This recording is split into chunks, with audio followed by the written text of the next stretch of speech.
All right, back again with more Patreon content. This one is another commentary track. This is one that me and Seth did for a very shaky Arnold Schwarzenegger movie from the 1990s called Last Action Hero. If you watched our Summer of Schwarzenegger content from about a month or so ago, we covered this one, I think, in the comedy era of Schwarzenegger's career. And we overall had very mixed feelings on it. There's a lot of stuff to like in it. There's a lot of stuff to not like in it. I have a soft spot for it. I saw it when I was very young, so I don't hate it, but I can recognize as an adult, it's not good. It's kind of a mess. But there's some fun stuff in there. We have some fun commentary, me and Seth. It was a good time. Overall, I think the movie itself is just kind of like, meh. You know, it's one of those, if it's a rainy Sunday, go ahead and throw it on. And hey, throw on our commentary track. You might have a little bit of enjoyment out of that. I did mistake one thing, though. I did say in the commentary track that I think we were talking about the film Junior, which came out around the same time. And I said that Danny DeVito is not in Junior. I went back and I checked, and he's like, oh, no, he was in Junior. Apparently, Schwarzenegger and DeVito did a bunch of movies back to back to back. Not sure why. I guess they just are really good friends. But yeah, this is one of those movies that just kind of... It was sort of the tail end of the 80s action era. This is like the very last one. It kind of just got shoveled over into the 90s. And this is the last of the 80s style action films. We don't get many movies like this anymore. These kinds of very self-aware, self-reflexive films that take it all as a joke. The most you get is like parody movies, and those have been driven into the ground by things like superhero movie and all that crap. Movies like this don't really happen too often anymore. So it's nice to go back and revisit this, and it's overall, I think it's an okay movie. It's okay. So, but maybe to beef up that okay movie, listen to our commentary track along with it. So here's Seth and I providing a little commentary for Last Action Hero. Enjoy. Welcome to the Manchester Media commentary track for The Last Action Hero, directed by John McTiernan. You're going to want to start your commentary track when the Columbia Pictures logo fades out. We hope you enjoy the film and our commentary of said film. It has been conservatively 15 years since I've seen this movie. Once it fades.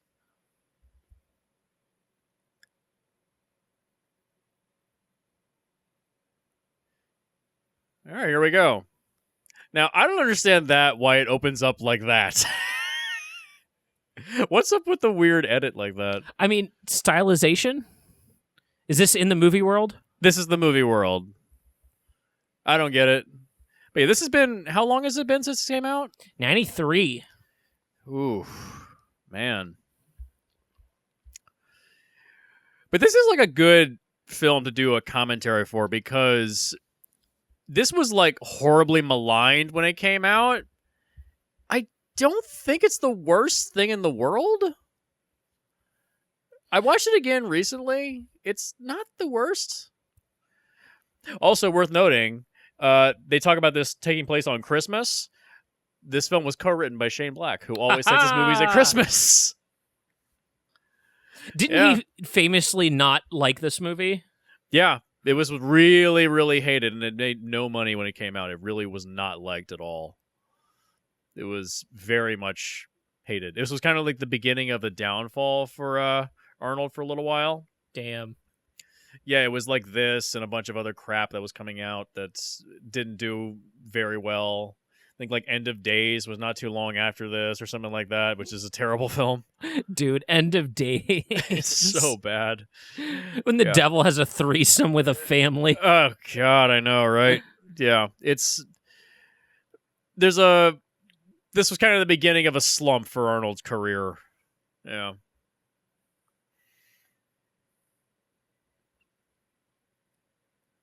I do like the music for this film. The score is good. I haven't seen this movie in like 15 years, so I'm really curious as to how this is going to hit now.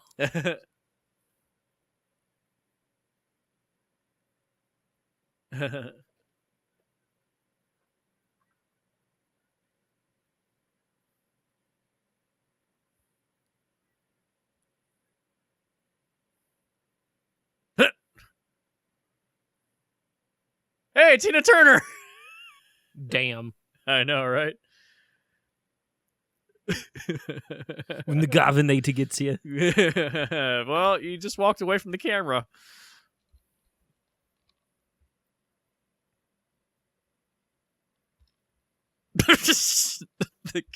Oh, the puns. Just breaks the radio, because why not?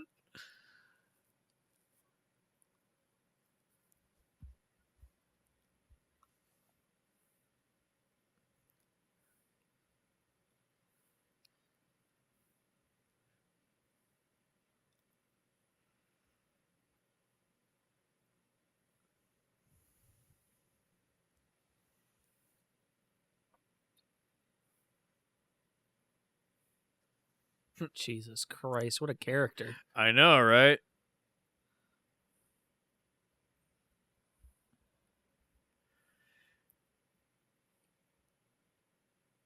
Yeah, I mean, that actor, Tom Noonan, from RoboCop 2 and Manhunter, quite a good actor.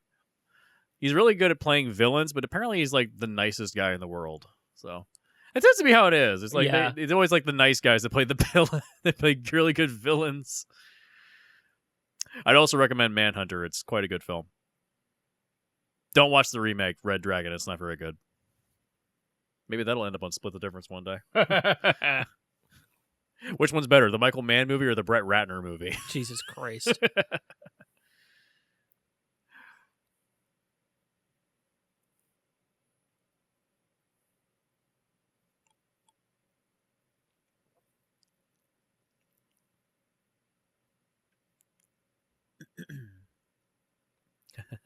I do like this.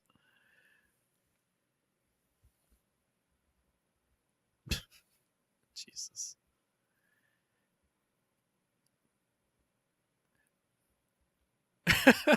Was this the first movie to do that bit? I think so. No, because this film is meant to be sort of a commentary on the tropes of cliche Hollywood films. Yeah. Like, you know, the hero always is covered in guns. Like, I think that's a reference to Commando, I guess you could say. Because in Commando, he just has guns all over him when he raids the compound. He's like carrying a rocket launcher with him. It's like guns are just everywhere. And he's constantly shooting everybody, and he's not getting hit. He's like invincible. So this is sort of a commentary upon that. I get it. But, you know, it doesn't quite land because the film has other problems beyond that.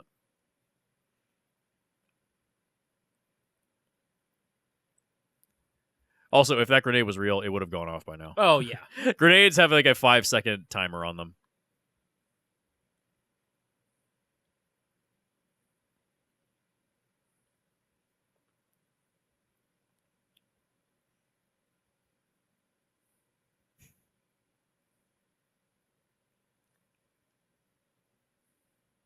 Yep.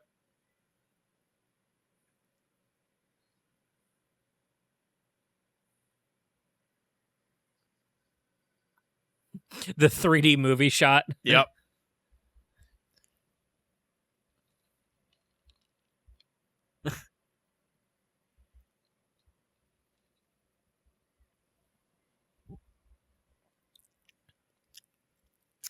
Remember theaters? They used to be a thing. Ice cream in a theater? Why? I've never seen that. Ice cream in a movie theater. Yeah. I've never seen that. There's a refrigerator full of ice cream at the AMC up the street. Is there? Yeah. Oh, I always thought you could just get like popcorn and like hot dogs and shit. Oh, okay. They have like whole ass pizzas at theaters now. I know they do at Alamo Draft House, which I have. Well, that's a restaurant. Well, that's basically a restaurant with a theater in it. Yeah.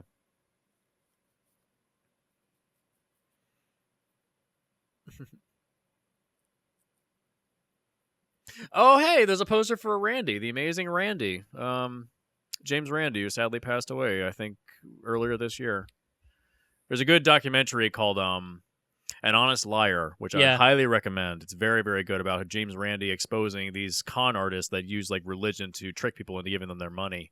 It's quite good. It's very good, and sadly, Randy has passed away. So just a quiet little gay man. Yeah, I love it. Quiet little gay man. I had no idea until I saw that too. I was like, I know. I didn't realize he was gay. He's got a cute husband. Oh, it's cute. Now, this was always a cliche. The idea of like naming your movie after the main character.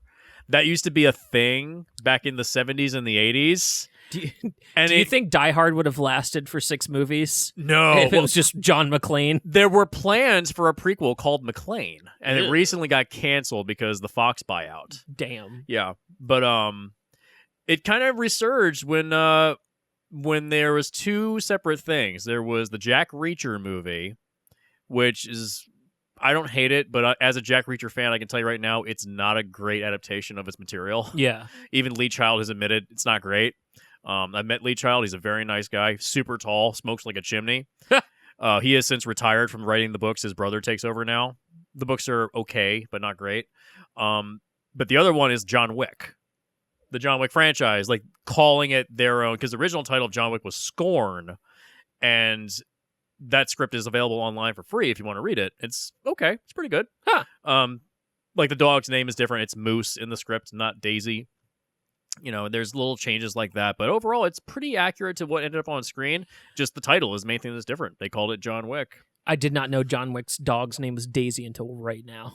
He says it in the movie, dude. Gotta rewatch the first movie now. I haven't seen it in a long time. It's quite good. I saw it twice in the theater. It was fun.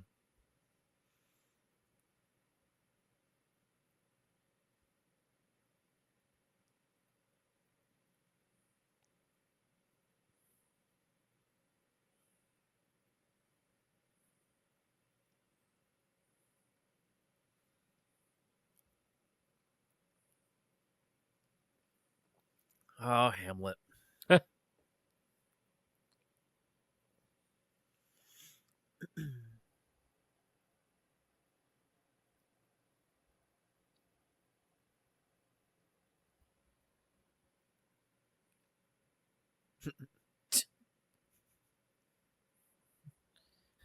To be a young film critic. I know. I always thought this sequence was just a comment on the Conan series.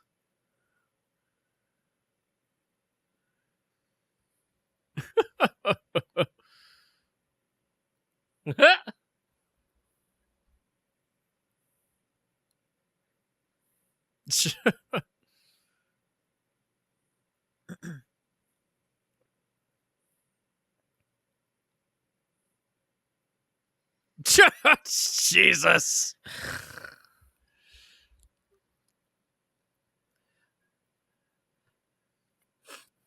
That is definitely a comment on Conan. Definitely.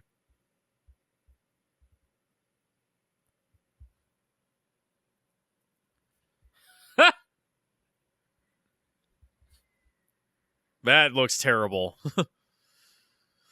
There's always a point. I think it was you can tell when an actor is not really giving it their all when they clearly just having too much fun on a set.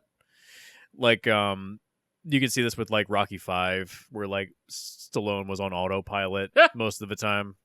We've discussed this before, like when an actor is too comfortable, the work doesn't really come through. It doesn't feel genuine sometimes. Sure. Like I know that people put in a lot of effort into this movie, but it feels a little bit too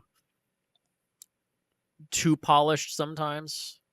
And there were a lot of problems with the scripting on this movie. It constantly was being rewritten as it was being made, and so it feels like a mishmash of tones. Like we just went from a fake Hamlet scene to a mother screaming at her kid for not going to school. Like this is very tonally inconsistent. So. It feels like Family Guy. Yeah, it feels like we did the cutaway joke. Now we're back to the main plot. Right. Yeah.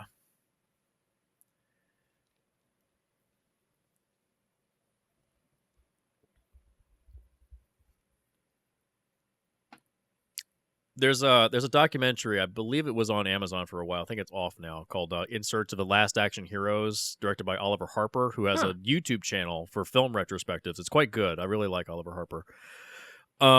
It's a documentary about these classic like 70s, 80s, and 90s action films that don't get made anymore. Yeah. Like they don't make these kinds of movies anymore. Like this is kind of like the last bastion before we go into like the Spielberg era, where it's like everything is ripping off Jurassic Park, and then you get things like The Mummy from 1999 or 98. And it's like you have things like that where it's like everything is like high fantasy and adventure for a little while, and then Lord of the Rings comes out. Like this was like the last one.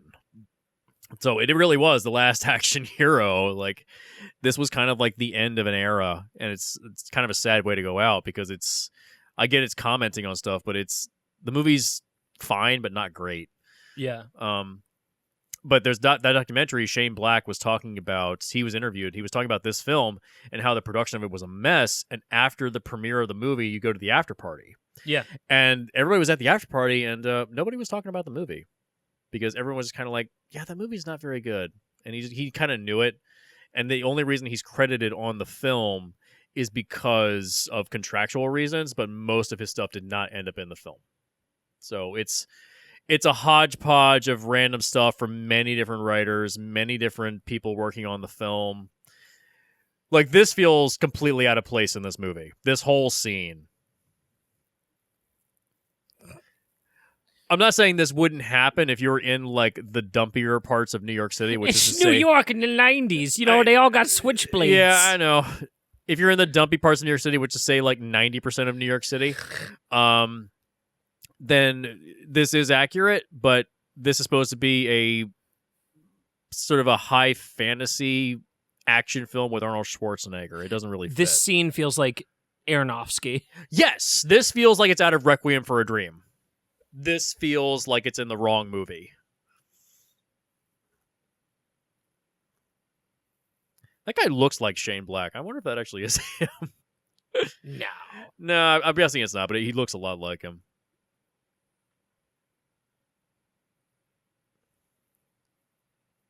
And that is how real cops behave. They really don't care about your problems. Dude. They really don't give a shit. I tried to report my car getting broken into one time, and I think the cop could not have cared less. It's like, I gotta deal with this bullshit? Fine. He was like, give this number to your insurance. They'll reimburse you, and fuck off. Have a good day. Not gonna take, like, fingerprints or anything like that? Oh, no. Oh, no, we don't give a shit. Well, they found video of the guys in Walmart using my card. And they were like, yeah, we know who it is. We're not going to go get him. Of course. And I was like, oh, okay. So glad we have cops. Yeah. ACAB. If you don't know what that means, Google is your friend. Yes, that includes the relative that you love so much. Oh, man.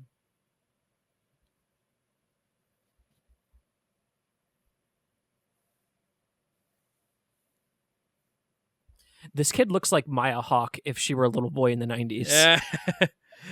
This is Austin O'Brien playing Danny Madigan. I believe this was his first film. I believe this was actually... I'm going to look that up right now. Oh my God, he is 40. Do you feel old yet? No, this is not his first film. His first film was The Lawnmower Man. Ha! I love The Lawnmower Man. Oh, God. Can I put that on Defend Your Movie with Jeremy one day? I actually kind of like The Lawnmower Man. It's not a good movie, but I kind of like it. But yeah, this is his second film. Yeah. And after this was Pre-Hysteria and then My Girl 2.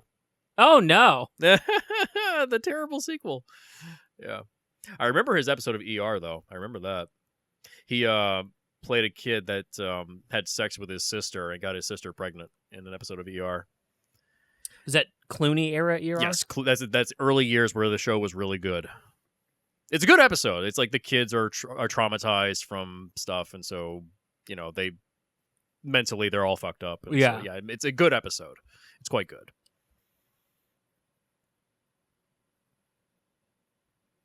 Now, this feels like it's out of The Never-Ending Story. I was literally about to say storyteller. Yes. Or what's the Page Master? Page Master. Page Master. That's it. Yeah, I think this came out around the same time as Page Master, actually. God, I remember that. I wasn't allowed to watch Page Master as a kid. It gave me nightmares. God. Yeah, Last Action Hero came out. I'm going to check that right now. Came out in 1993. When did Pagemaster come out? 1994. So 1 year later, Pagemaster comes out. Wow.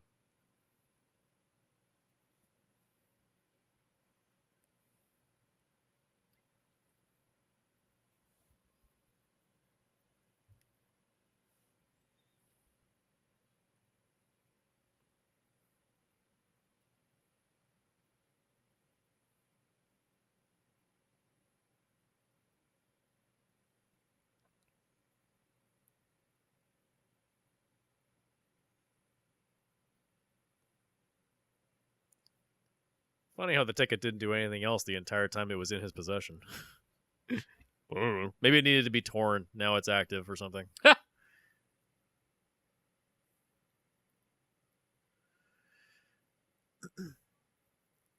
Oh, God. I've never been in a theater that's that size.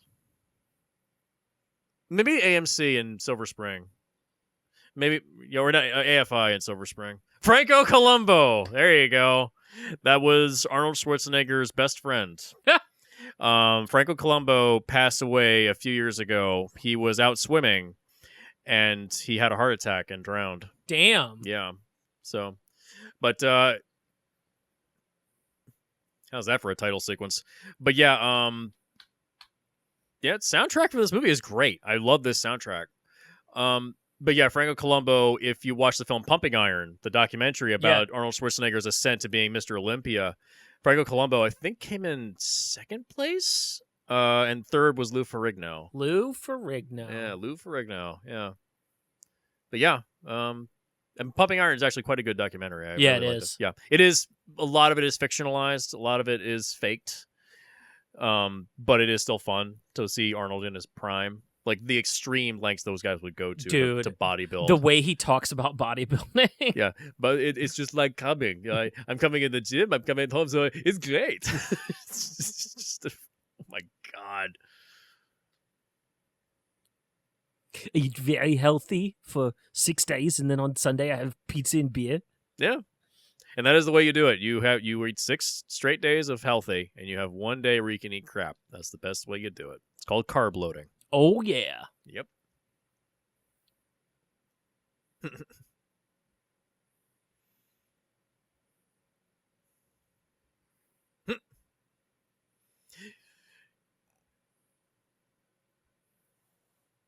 If this movie were made today, that is Jason Statham in that role. Yes.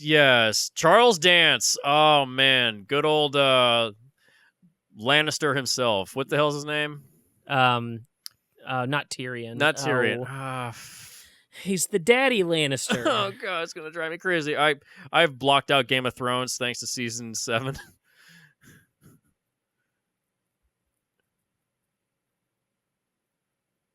Charles Dance. Tywin Lannister. Tywin. Dude, he has like a 30-year-old girlfriend. God, you lucky bastard. Whatever. I think that is the old guy cutoff age where it's not creepy. Yeah. Like 25, it's like, oh, really, guy? Yeah. But 30, it's like, she's a grown-ass woman. Yeah, it's fine. But I first saw Charles Dance in Alien 3. Which a lot of people hate Alien 3. I quite like it. Which cut? I actually like both cuts. Really? Yeah, I actually like both because they're different enough that you can be 2 different movies. The sound is the only thing that really is a huge improvement in the assembly cut. Oh yeah. Yeah, the sound is very bad in the original cut. It's very messy. Even Elliot Goldenthal, the composer of the film, has said that the sound is very bad because they didn't have time to mix it properly. I'm so glad that didn't ruin David Fincher. Yeah. I mean, he's only talked about that movie one time outside of the production of that film, but he very much criticized the production of that film and the people that were making it. But I don't hate Alien 3. I think that is on Film Rescue, I believe, this season. At least it wasn't Resurrection.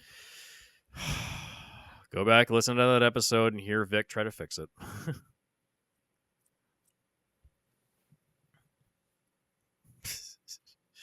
Snakeskin boots in Los Angeles. I don't quite buy it.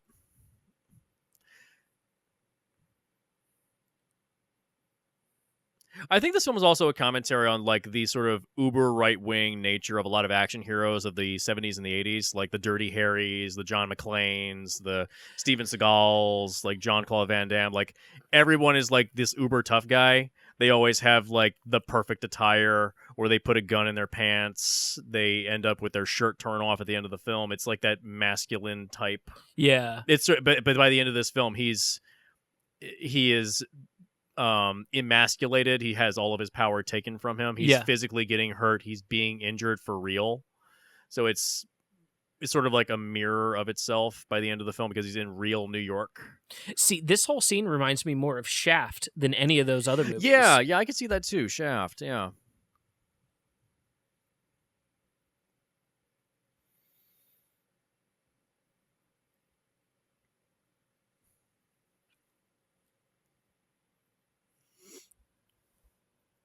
The lighting in this movie is insane. It's quite good. I mean, it's not a poorly directed or poorly lit movie. It's just that the script is the problem. Nobody dies like that.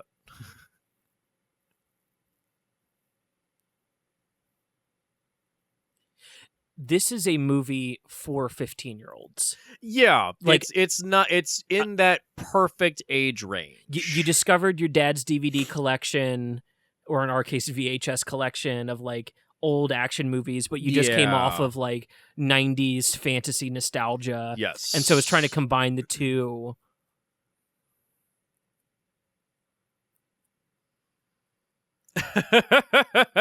Yo.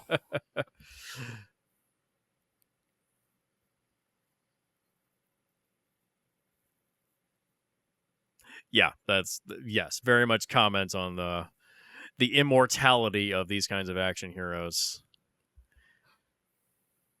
Yeah. This is exactly what I would want if MST3K did a movie. Yeah, very true. And right there is that's the Lethal Weapon. Hear the saxophone? That's supposed to be Danny Glover's character from Lethal Weapon. And hey, why not AC/DC? Why not? We've got 15 years till Iron Man.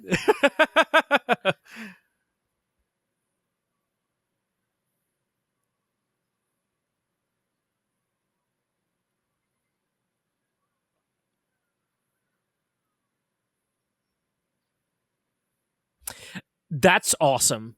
The timing of that stunt. Yes. They don't do that shit in movies anymore. No, they don't.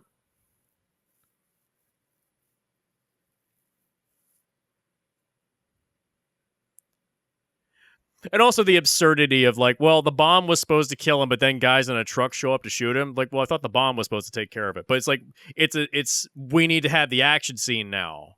You know, that's a bad effect. Oh, the 90s. Now, this right here, I've always had an issue with the logic of this. Like, this showing up and this...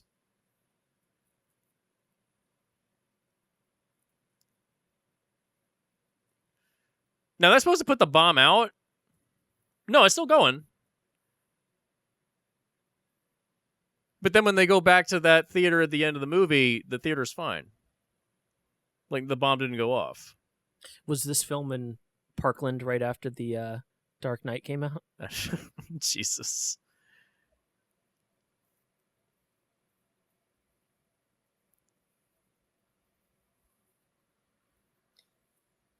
Interactive theater's so fun.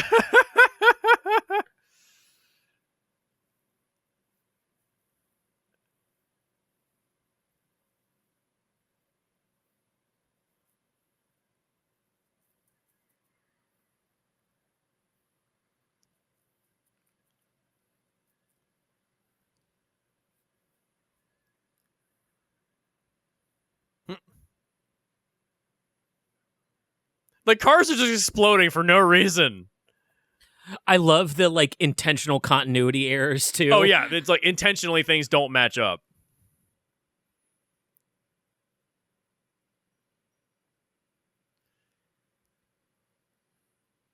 Why does the truck explode?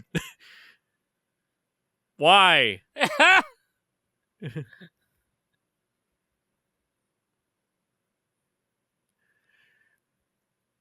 Like, vehicles are just exploding for no reason because that was a thing. Everyone thought, oh, well, vehicles explode. Don't they just blow up if you like, if it was a Pinto, I could understand it because Pintos had that really bad defect where the gas tank was directly under the rear of the car. And if you banged into the back of it, it exploded. Yeah. Yeah. But most vehicles are designed to not explode.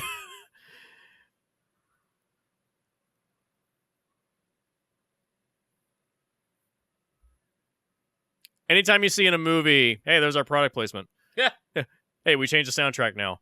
Anytime you see in a movie where a car like blows up because they put a rag in a gas tank, that doesn't work. No, because the gasoline needs to be mixed with 93% oxygen. So anytime you see that in a film, it's bullshit. It's a movie thing. I'm shocked the Grand Theft Auto games haven't referenced this movie more. They're more contemporary. They're more like commenting on current day stuff. They've moved into satire of modern stuff. Yeah. Like GTA 4 and 5 were satires of modern day things. Like maybe 3 in Vice City and maybe San Andreas a little bit, but now it's modern stuff. This is my favorite action movie trope of that Cadillac would outpace the minivan every day of the week. Yes. And this minivan's like, nah, I'm part of the chase, guys. Yeah. Or the fact that this thing is like, okay, that would have blown the shocks off the goddamn car. But that's like the invincibility of the main character's vehicle. Dude, why? That is excellent.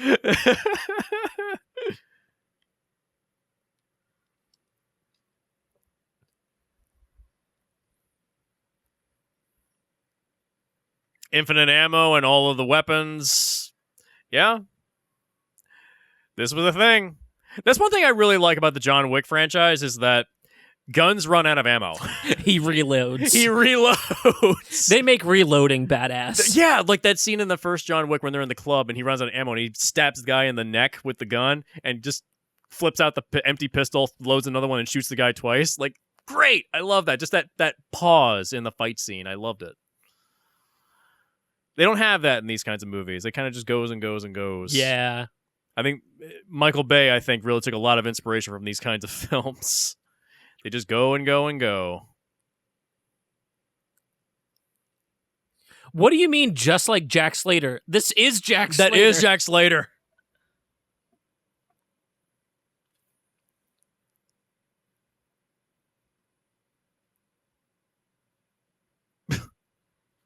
That meant sit back.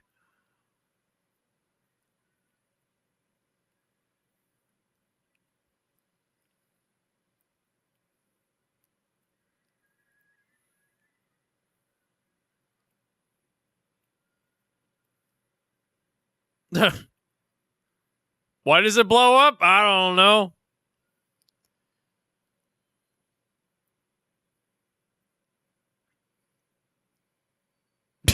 Hey, Firebird! All right, set a guy on fire. This is very Michael Bay. It's very Michael Bay. It's all ass shots and explosions. All ass shots and explosions.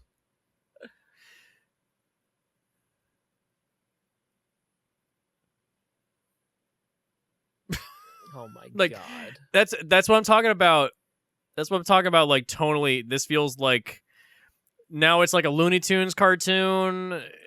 It's all over the place. Doesn't it turn into like Who Framed Roger Rabbit here? Yes. This is where it becomes Who Framed Roger Rabbit. Again, tonally inconsistent. Valet parking. Jesus Christ.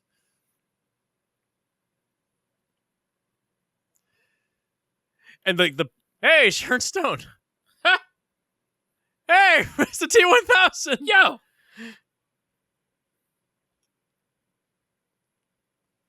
This does not look like a police department.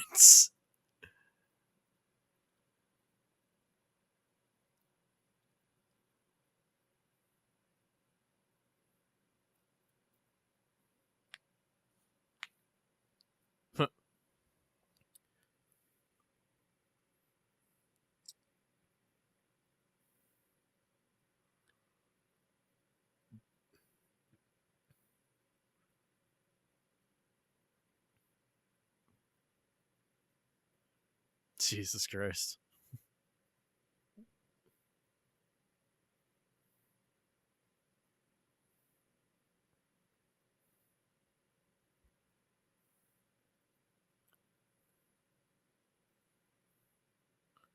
Oy vey.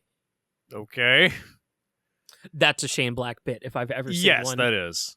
Now this I don't understand. Like he's faking talking to his ex-wife, but he later on says, "Oh, it's not his ex-wife. It's just somebody that he pays to call him." Well, why even do this? I don't know. But like I said, this movie went through a lot of script changes. It's kind of a mess.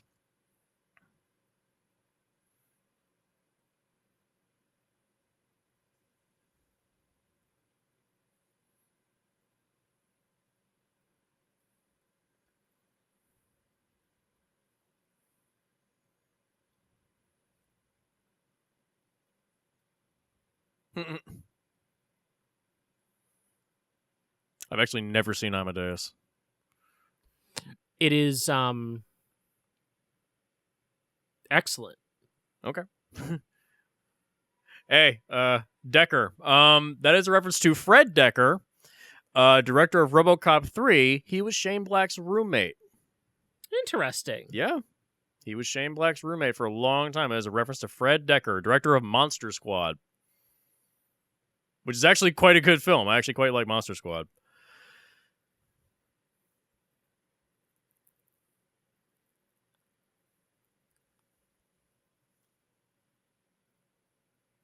Now it's... Jesus.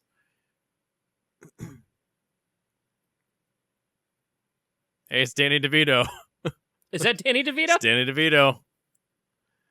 Danny DeVito and Arnold Schwarzenegger were in Twins together. That's right. Yeah. So like I said, it's basically just like a bunch of friends got together just to make a movie. And so it feels a little too comfortable sometimes. Was DeVito in the one where he gets pregnant? No, that's Junior. Danny DeVito's not a junior? No, Danny DeVito's not in Junior.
Yeah, I'm curious right now. Just had a thought. If this universe, like Los Angeles, exists as a movie inside this film, and it's like this, if you were to travel to other cities, is there like a boundary where you can't go? Like in Grand Theft Auto 5, where like the city is literally just an island if you look at it on a map, and it's like, well, where? I thought this was part of America. No, it's just an island. So is there a boundary that we can't go past? I mean, it at least extends to all of America because they've called New York. But does it exist as a physical place, though? True. You know? This is the shit I think about when I'm alone in my house at night and the power goes out. I think that's a George Carlin joke. He would do that.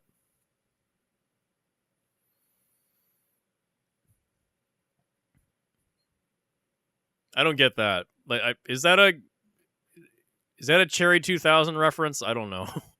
I thought that was what was that George Lucas movie he did before Star Wars? THX 1138. Yeah, that's what I thought it was. No, they're like silver faces with regular cop uniforms. That's true.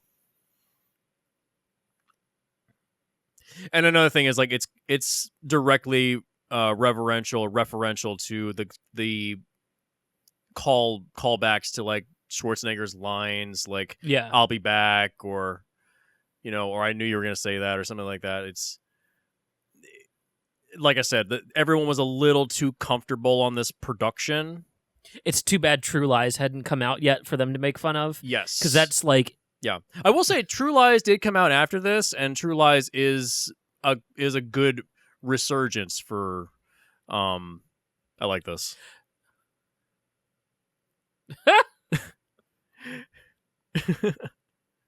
But yeah, I think that like True Lies came out after this, and True Lies is a much better movie. But again, I think the True Lies is like half a good movie. The first half is quite strong, and the second half is like it's good stunts, but I just don't feel as well engaged by it. Well, it ends and then goes into a whole nother ending. Yeah, yeah, I get it. That's funny. It's always fun to watch like movies like see like in a movie rental store. We don't have those anymore. We don't have. There's one blockbuster left, like Dead Calm, The Road Warrior, Beyond.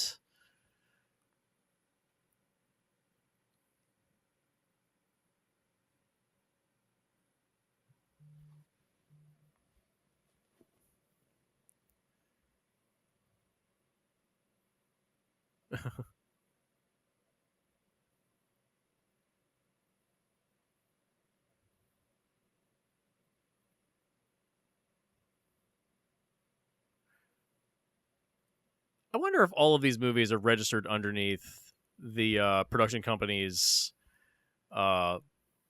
production house, because you have like all these movies showing up. Like Die Hard is right there. Hunt for Red October. Are these all owned by the same company? Because you have to pay rights for a lot of that stuff. If it's just the object of the movie within the film, I don't think you do, right? Like, they're not commenting on it. I don't know how copyright law really works with something like that. It's probably different now. This was the 90s. Maybe you could get away with a lot of that. Yeah, most women don't look like that. Well, it is LA. I mean, it's... There you go. But still...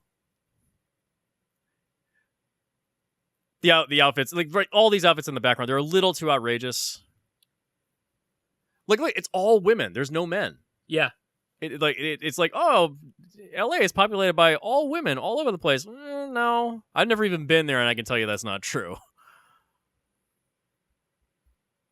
If you want to see what LA actually looks like, watch the Crank movies. That's pretty accurate, because they even admit like we've shot in like the crappy parts of LA, which is basically just like 99% of LA. LA is a work town. Oh yeah. Yeah. That's why most people travel in and out on the 405, and that's why it's always jammed with traffic.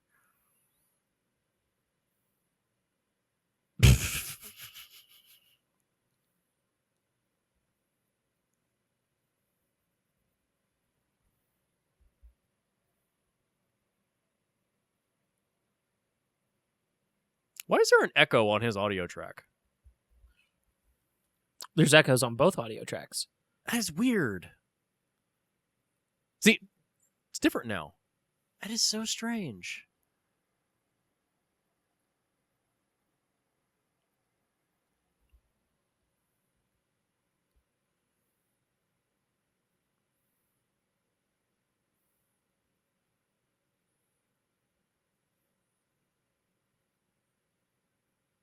You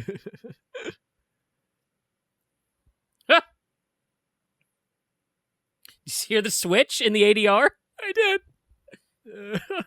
Yeah, God, some of the sound in this is pretty terrible. I just noticed it. Damn. For a movie of this budget, I'm shocked that the sound is bad.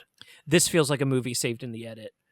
Yes. Yeah, it's definitely a movie saved in the edit. Because I know the original script was meant to be much darker and much more serious. But it feels like in the edit they had to reshape it because they didn't know what the hell to do with it. So.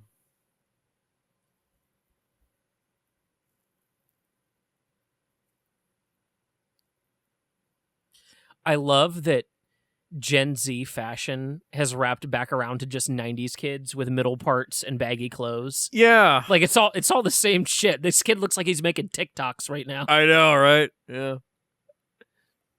Hello, Charles Dance.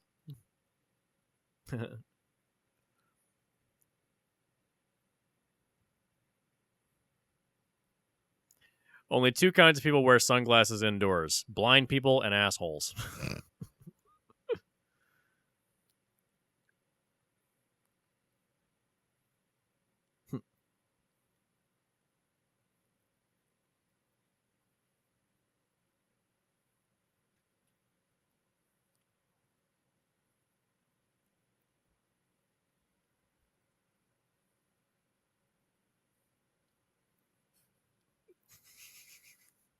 Only half of those dogs were prepared for the scene. I know. Jesus.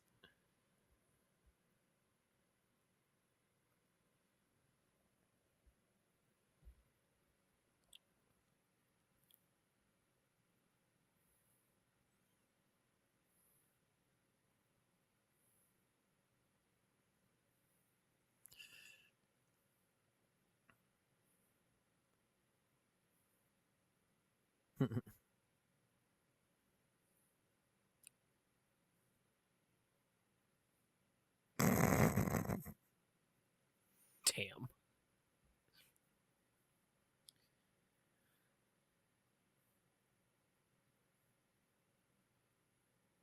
Shane Black really said, "Let me write the best cliche action dialogue ever." Yes. Yes.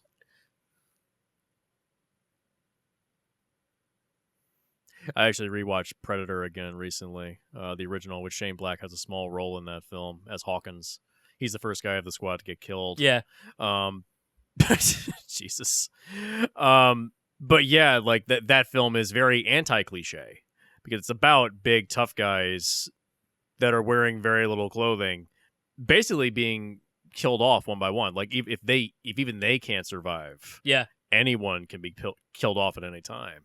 You know, one of the best genre flips in film ever. Yes, starts out as a special forces military movie, turns into a sci-fi action / horror film. Yeah. Yeah.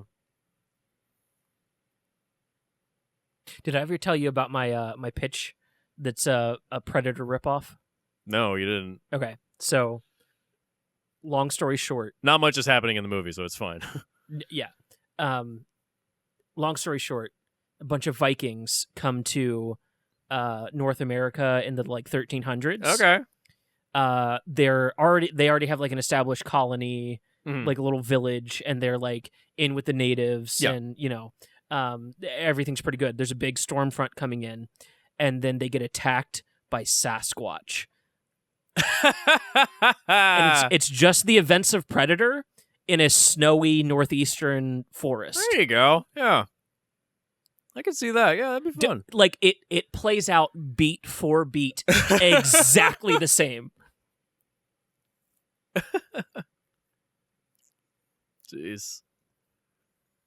It was going to be Vikings versus Bigfoot, but I figured that title was too silly, so I just called it The Last Viking, because only one survives at the end. Yeah. I mean, well, there's a movie called The Man That Killed Hitler and Then Bigfoot. There is that film, which, by the way, is fantastic. Is it? Oh, it's so good. When I saw the title, I was like, this looks stupid. No, it's very good. It's very, very good. Well, Shockingly fuck. good. Shockingly good. I just watched it on a whim on Hulu one day, and I was like, this is fantastic. I saw the title, I was like, The Man That Killed Hitler and Then the Bigfoot, and that's the whole title. This feels like it felt like a schlock movie. It's a meditation on the nature of taking a life. Fuck, that sounds awesome. It's really fucking good. I really love that movie. It's really good. If you have a chance to watch it, watch it. It's very good. I think that's that director's first film, actually, as well. Yeah. Damn. Yeah, I think it's his first film.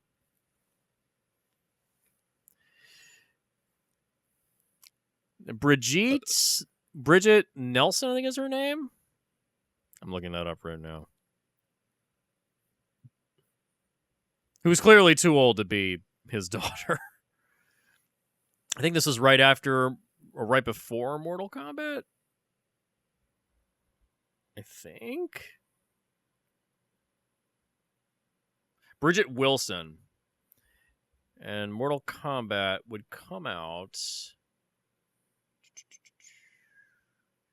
No, this is her first film. Damn. Yeah, this is her first film. Mortal Kombat would come out in 1995, so 2 years later. Yeah. 95 should be in 3 movies: Higher Learning, Billy Madison, and Mortal Kombat, and also Nixon. So she was 4 movies. Wow. I believe she is retired now. You help make movies. I don't know what you would know about this, but are cameos normally paid or unpaid? It depends. Like Sharon Stone and fucking Terminator showing up in the beginning. It depends on who it is. Like Brad Pitt's cameo in Deadpool 2, that was like he wasn't paid. Yeah. He was unpaid for that because he just showed up because like I'm friends with the director. It's like, yeah, I'll just come in for a day. Some cameos, depending on who they are paid. It seems like most are not. It depends on, I think, length of time on the screen, if you have lines of dialogue or something like that. Yeah, I know there's some like SAG rules around There's SAG rules surrounding cameos, yeah. Now, this is very out of place in a film like this. Like, killing a kid really doesn't fit in a movie like this, especially when it's the main character's kid. Thematically, it does wrap around, but tone-wise, it doesn't fit with this kind of, like, silly universe. Again, it's a mess of a script.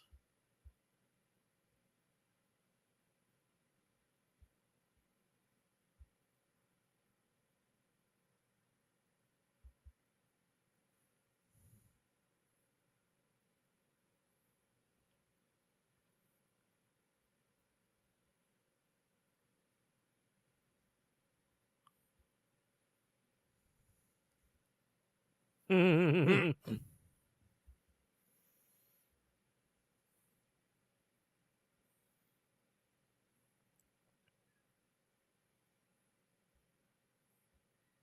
you want to know the best thing Shane Black has ever written? What? The scene in Kiss Kiss Bang Bang where RDJ gets his thumb cut off by the door. Oh, yeah. That I can't watch a Shane Black involved movie and see a door close and not think about someone losing a finger. Yeah.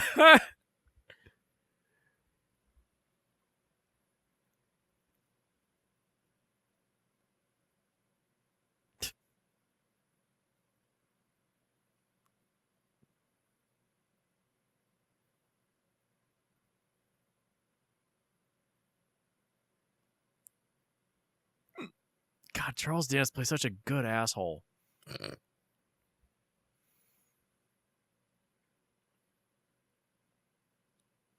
And he is wearing a sclera lens right now, which I have worn sclera lenses. They are very painful because they cover your entire... And I think this is back when sclera lenses used to be glass. Ooh. Yeah, so if you put them in, they have to be put in a special way, and you can only wear them for like maybe a couple hours. So they probably had to shoot out his scenes pretty quickly. Because they basically prevent any fluid from getting to your eyeball. Yeah. They completely lock off your eye.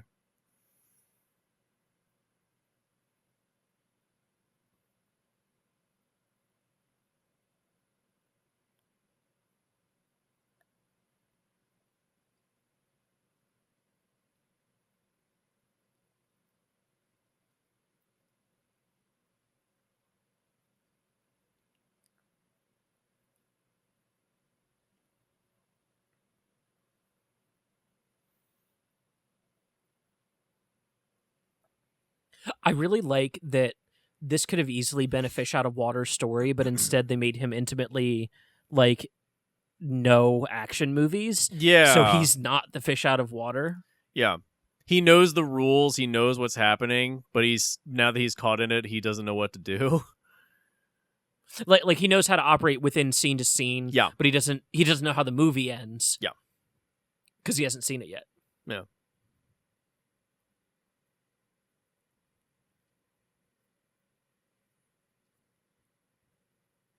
Cops don't carry counterfeit bills, by the way. Oh, yeah, they do. Undercover cops? Slater's not undercover. Oh, well, yeah. There's No, they keep that stuff locked away for evidence. Yeah, I'm just saying in real life. Real life, yeah. Undercover cops use a counterfeit all the time. Yes, they use counterfeit all the time, yeah. And they also have to, like, log that in their reports so they can pull the bills out of circulation. Yeah. In case they have to use any of it.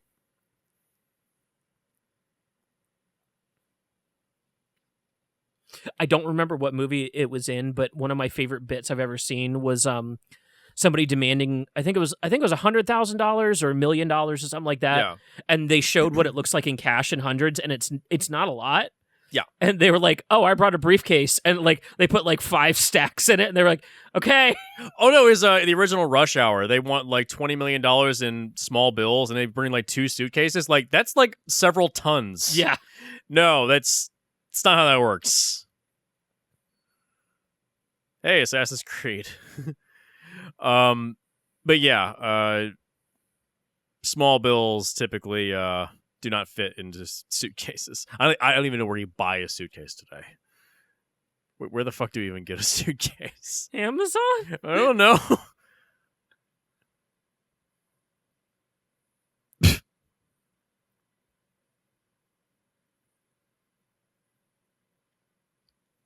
That was the classic old stuntman move of throw one gun and slide a different one in. Slide it another way, yeah, so that way somebody else gets it, yeah.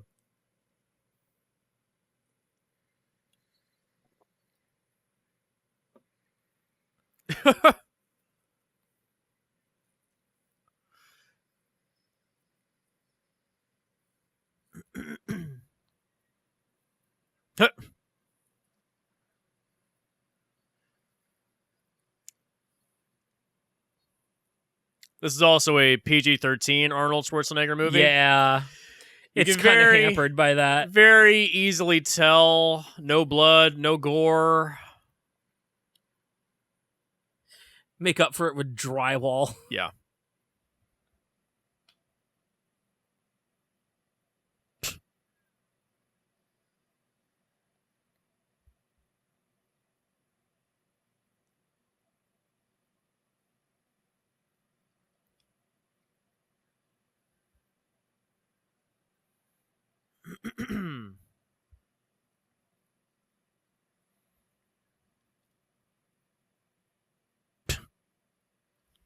This Eddie Van Halen soundtrack is I know, killer. Right?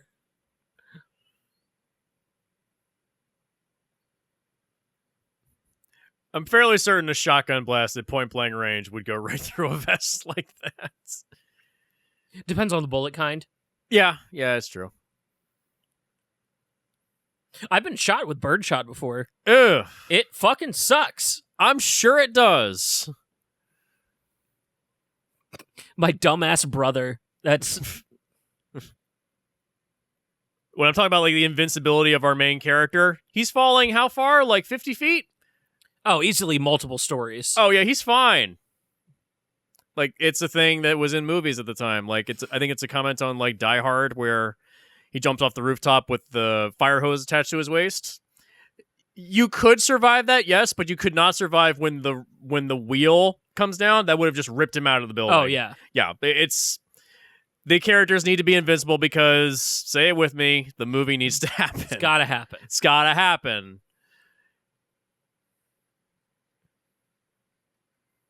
That's, I think, why we've moved into this era of, like, vulnerable main characters.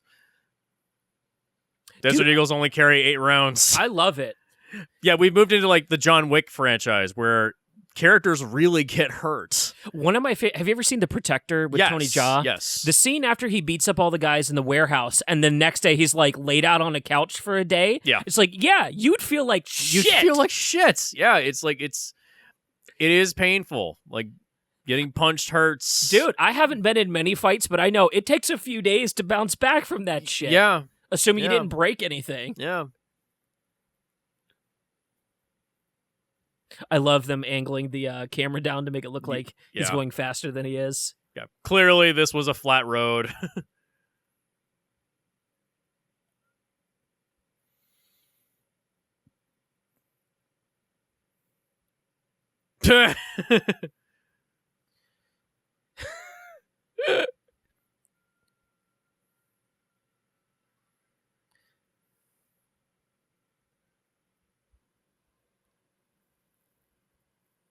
I get it. Ha ha ha!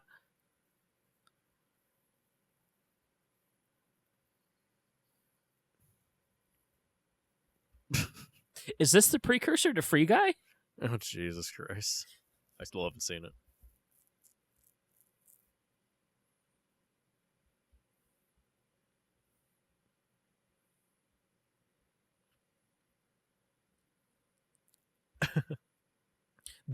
This is how you know it's a fake universe. Yeah, the moon is that big and it's that bright. Yeah, it's... Roland Emmerich is coming in his pants right now. Yeah.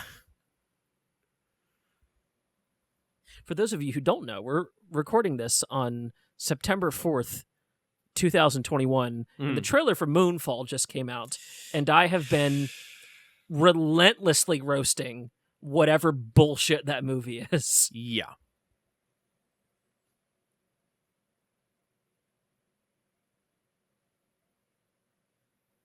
Now this I'm only like, it's a full eyeball that he pulls out, but he has an eye already in there. Because the movie needed to happen. You can't put one eyeball in front of the other. That doesn't work. You can put a lens in there, but he's literally putting an eyeball in there. I don't know. I don't get it. Weird.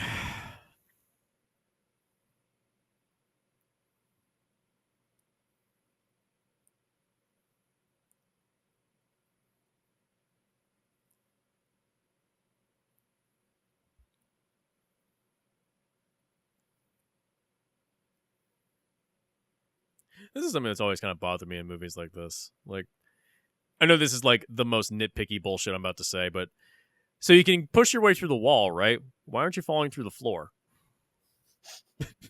Same thing with like ghosts. Like, you can walk through walls, but you can't fall through the floor. Dude, there is an anime called My Hero Academia. Yep. And they have a character that can phase like Kitty Pryde, right? Mm-hmm.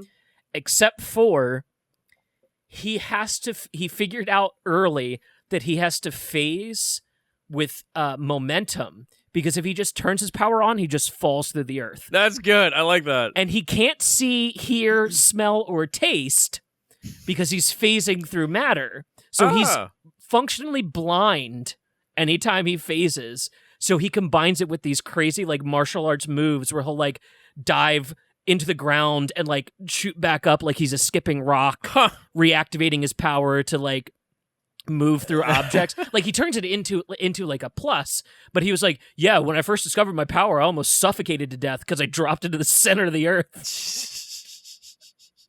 I feel like I need to watch My Hero Academia now. Yeah. But I mean, only if you're into anime. Yeah. Oh, here you go.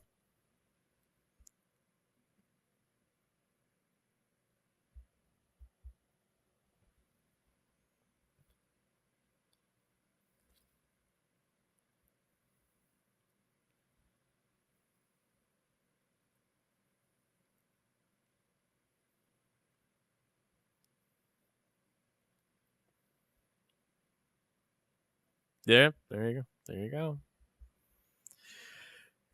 There's in the pilot for Pride of the X-Men that came out back in the early 90s, which was not very good. It was supposed to be a pilot for a full X-Men TV show. There's a sequence where Kitty Pryde gets hit by electromagnetic energy from Magneto, and she phases through the floor. Yeah, so to conclude that conversation. Oh, yeah.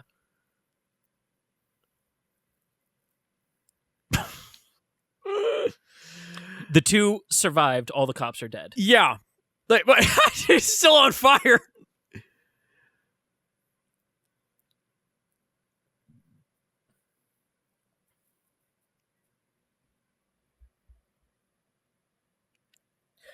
There's smoke coming out of his head. Dude, I'm pretty sure he just said cocksucking for a second there. Yeah.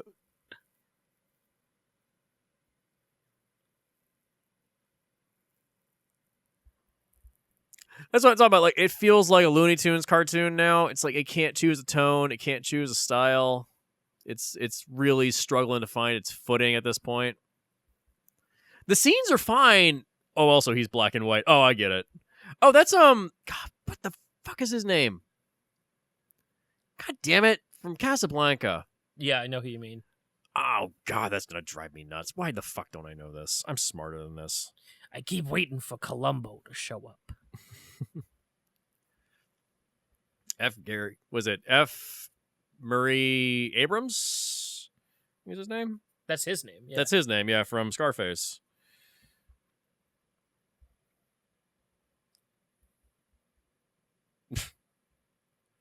Casablanca. Humphrey Bogart. God, why the fuck did I forget that?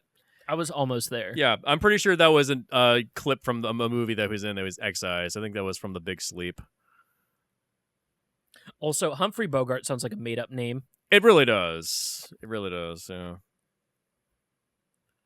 All actors have normal names now. I appreciate that. I do. I do. Until you get into, like, Florence Pugh.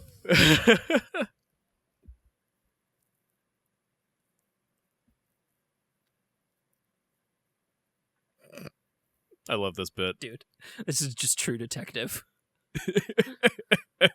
I love this. Every time. It makes me laugh.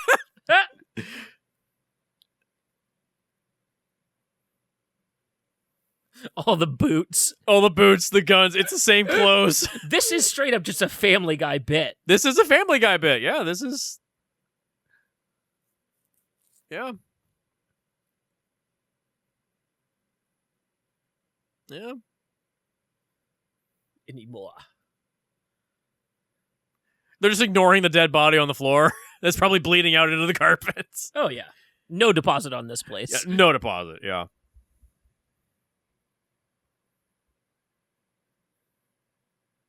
It's the sequels.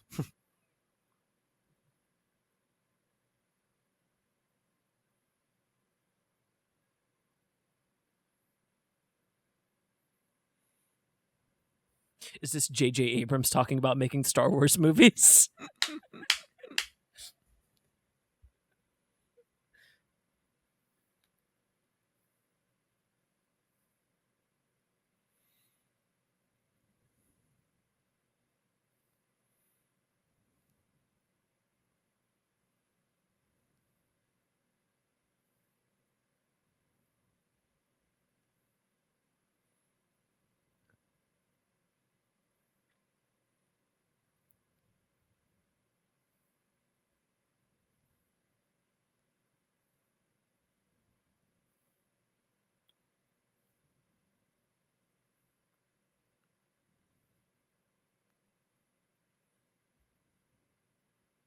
He was frustratingly good looking in the 90s. Yeah. When he came down off of bodybuilding, but like was still real strong and lean. Yeah.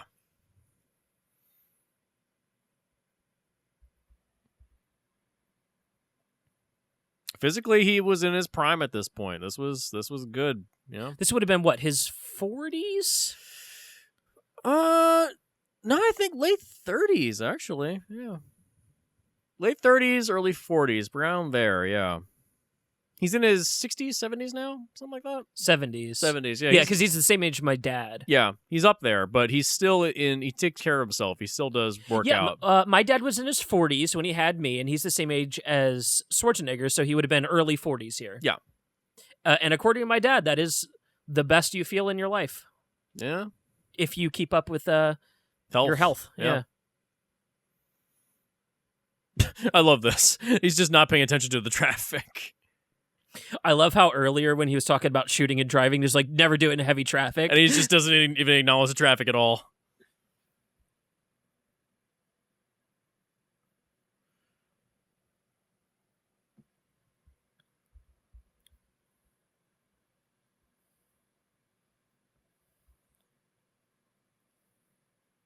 That plot point just kind of comes up out of nowhere. Like, it's not set up at all, which is clearly a sign of, hey, that was supposed to be earlier in the movie, but we forgot about it. Huh. So, yeah. Hey, it's at the Grand Hyatt. There's more product placements. I can't help but notice product placement in movies. And by the way, why would the hell would you have a funeral on top of a hotel? I'm going to assume it's a viewing and not think about it anymore after that. Okay. Yeah,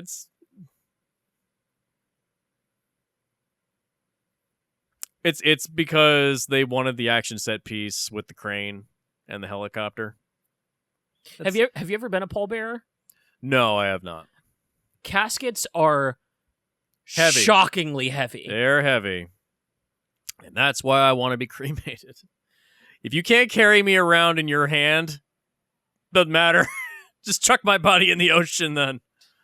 You You want to go out like Donnie in The Big Lebowski. Yeah. God damn it, Walter! What the fuck does anything have to do with Vietnam? I know you don't care for that movie, but I like it. I love that movie. What are you talking about? Who was it that said they didn't care for that movie? Oh, I don't know. No. Oh, God. Maybe it was Paresh? Who knows? Somebody said they didn't care for that movie. I understand anyone who doesn't like Big Lebowski. Like, I totally get it. Yeah.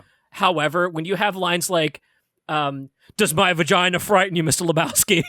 Like, that shit's amazing. Yeah. There was somebody, I can't remember who it was, that they didn't care for Big Lebowski. I don't know who it was. If, what's John Goodman's character's name in that? Walter.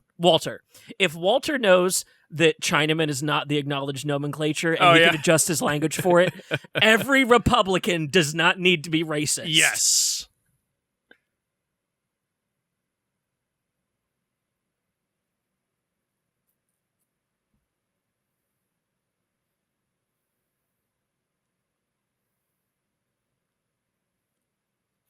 The gold-plated trash cans in the background. Why? It reflects the light really good. It looks like a movie thing.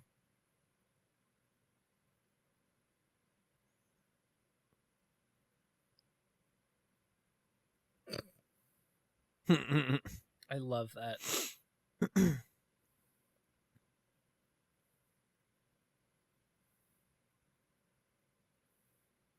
You're too close. That's just dumb.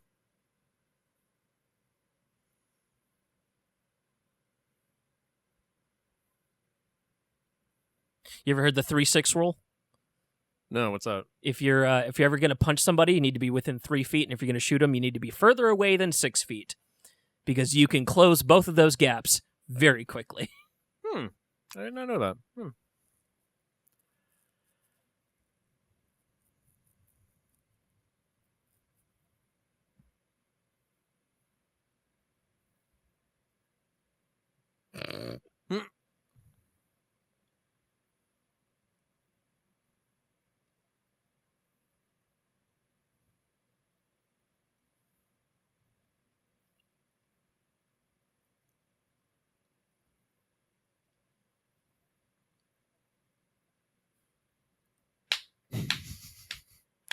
That's a good bit right there. Yeah. How did Jack Slater not see him sneak up? But whatever, who cares?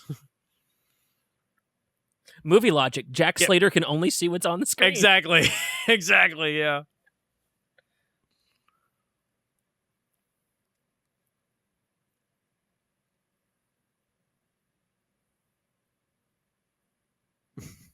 Arrivederci.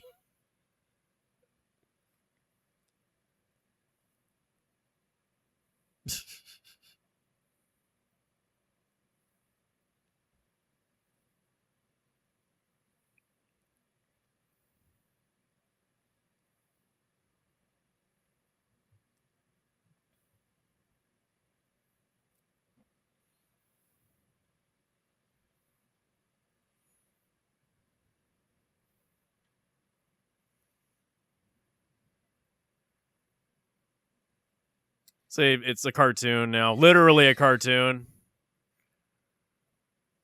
See, it's Danny DeVito. That is Danny DeVito.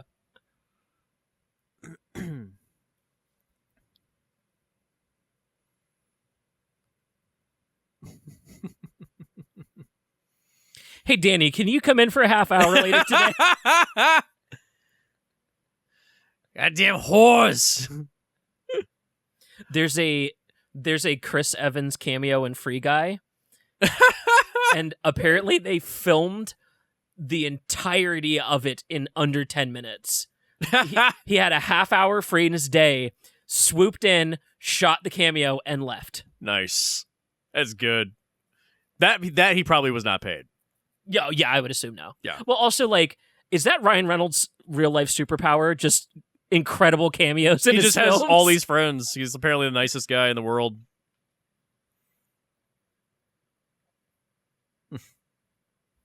I mean, he is married to one of the inarguable 10 out of 10s of America. Oh, yeah. So he's got to have something working for him. Yeah, he's got something going. It doesn't matter, kid. It's a movie. Just pull levers. Just pull levers. It's all good.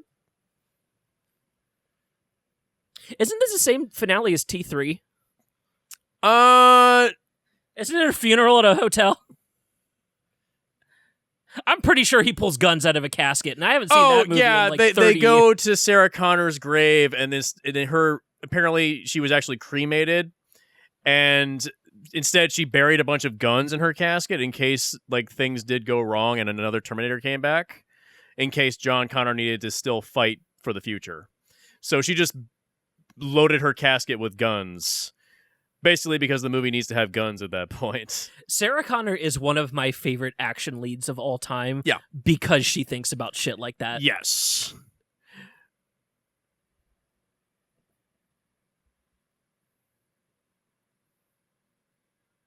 The lighting keeps changing between shots. Love it. They clearly had like a day to film this. See, it's like dusk right now. Yeah.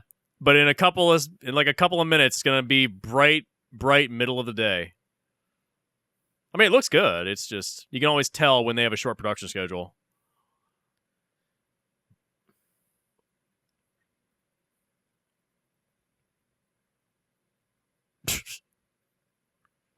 They all just have guns. Because of course, why not?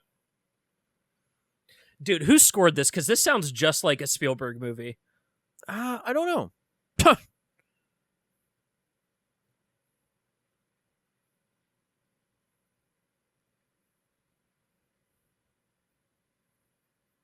Shit, I don't want the video game.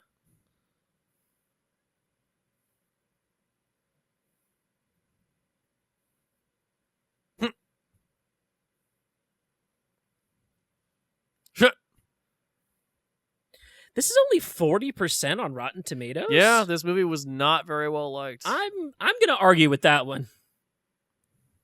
Yeah. I would give it a minimum like 55 to 60%. It's like half of a good movie. Like this is good. Like this action sequence is pretty good. Like this is a good set piece. Oh yeah. This is why they set it on a rooftop. Dude, Mike came and scored this. He also scored wonderful films like Brazil. Oh, fuck yeah, man. Life Force. I actually like Life Force. I love Life Force. Brazil is one of my favorite movies. Lethal Weapon, Die Hard, Highlander. That's why there's the audio sting from Lethal Weapon. Roadhouse. Lethal Weapon 2 and Die Hard 2. Hudson Hawk. This guy was great, man. The Last Boy Scout. Oh, so they got the guy that does action movies. Yeah, they got the guy that does action movies, yeah. This is what has he done recently? A lot, actually, I think. Oh, his last one was First Daughter in 2004. Oh, wow. Is he still alive? Let me check. I'm gonna I do like this scene where the helicopter kills all the guys. That right there, I think, was ripped off in True Lies. Yeah. Because the same thing happens in True Lies, where the Harrier shoots through the building and it blows out the windows on the other side. That is literally in True Lies. Oh, yeah. That's the thing. Like, a lot of these movies kind of cannibalized from each other. They would rip off ideas and rip off concepts. Because you can only do so much. Not everything can be Fury Road. We can only reinvent the wheel so many times. Yes, exactly. Tracer rounds. Which do not look like that.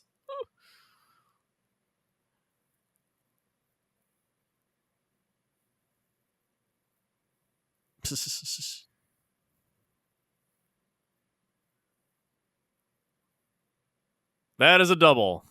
No.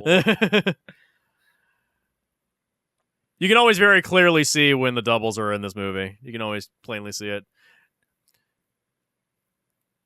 For some reason, that doesn't break it as much as bad CGI does.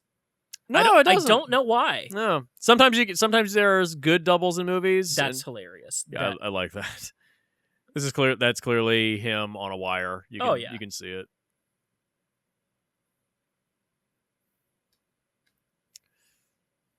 Yeah, the effects in all these older movies would age a lot better than any of the CGI in like the prequel Star Wars. CGI does not age well because it's a product of its time, whereas traditional methods, it's just what they had, you know?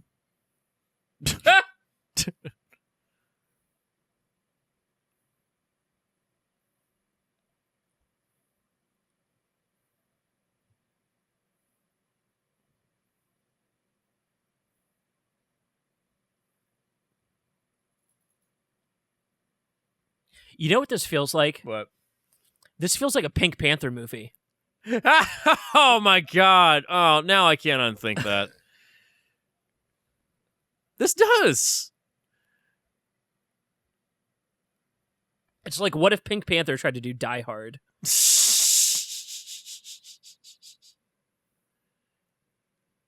Go listen to our episode on Curse of the Pink Panther on Film Rescue.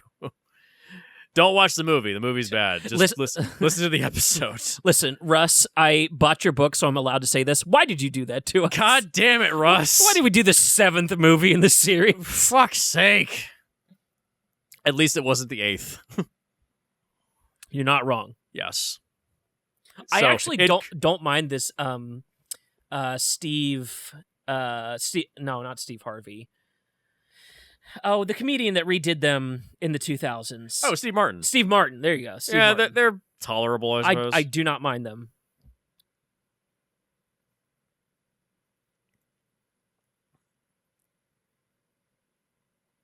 See, this is clearly like a joke from a Looney Tunes cartoon.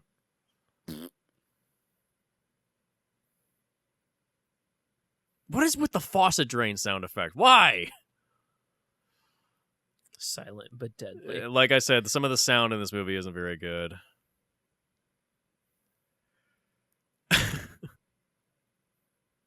Damn, he got his face clean in a hurry. Yeah.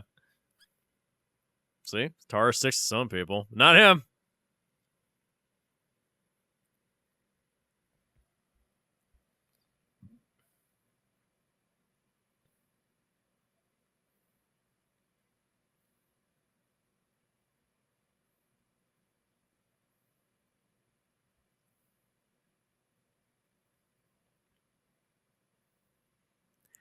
That's a little too convenient. I agree, yeah. And that is Bridget Wilson's exit from the film. She never appears again. She doesn't any other part of the movie. Did they try to lampshade the movie? They don't have to. I don't know. It's weird.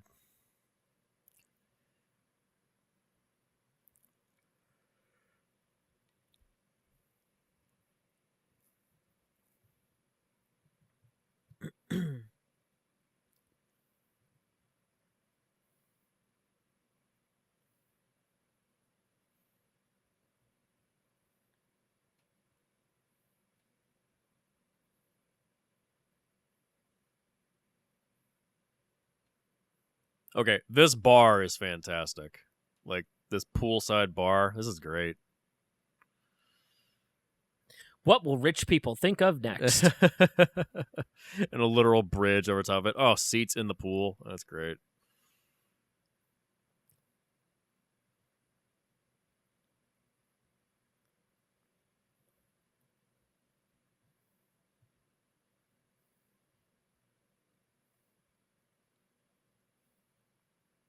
That's a hell of a revolver. Oh, Jesus. Look at the barrel on that thing. Damn, dude.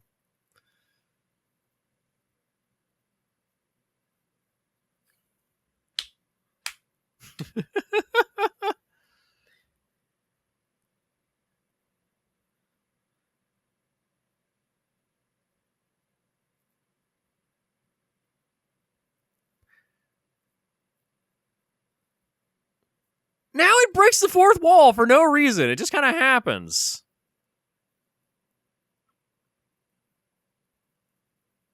He's literally looking at the audience.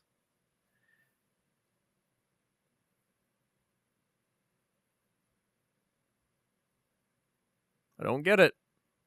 And it just ignore it like it never happens. Dude, you should do that in a restaurant sometime and just like try to convince people they're in a movie. You're not insane.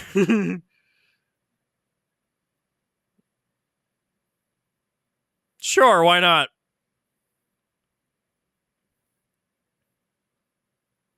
See, I find that more convenient than the daughter showing up with clothes. Yeah, like you just happened to land right there. She would at least be used to his action hijinks. Yeah. Why is she not there? Where the hell did she go? They probably didn't have her this day.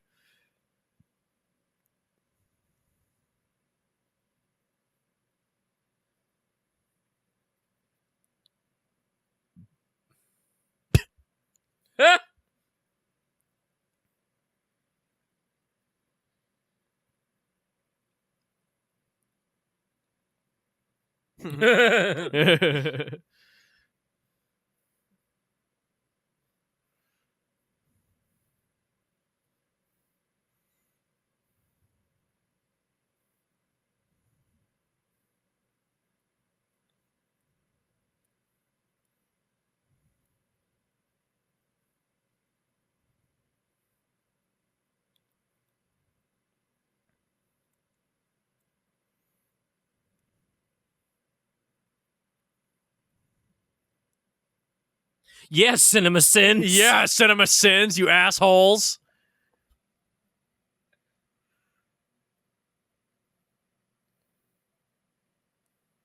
So this is one of my favorite little filmmaking tidbits, and you know this intimately. Yeah. The way that you light effects in a scene that doesn't have like actual effects in it is usually the most hilarious thing to look at in like the actuality of how they do it, because there's probably like some little blue light or flashlight or something like that just sitting off to the side. Yeah. It looks so silly as you're shooting it. Yes. But then when you add the effects in it, it adds to it and it looks good. But it's so funny to see like that kind of lighting setup when you're like, oh yeah, we'll put an effect in here, and it's like just random little light sitting off on the side. See, now all the visuals are very realistic. Now it's gritty and grungy, and this is kind of what the movie was originally meant to be, as far as I'm aware. I just figured out what this movie is. What? It's the opposite of Enchanted. Oh God. A bunch of fairy tale people come into our world. Yeah.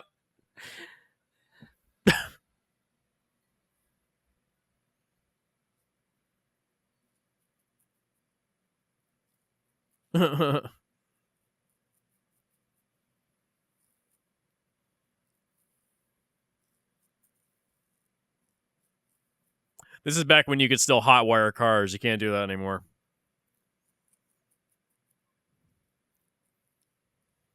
Dude. The 1980s Ford Taurus was built to be destroyed in movies. Yes. I mean, this particular car was used in, I think, the original RoboCop. All the vehicles were Ford Tauruses because they were cheap, disposable, easy to reproduce. Yep. Yeah. They're efficient vehicles. They all look identical. They're all identical. They were great as cop cars. They're very, very easy to make, very disposable, very cheap. They were designed for convenience. My first car was a Taurus. My mom's first car, I believe, was a Taurus, yeah. And you can always tell by those rear lights. Yeah.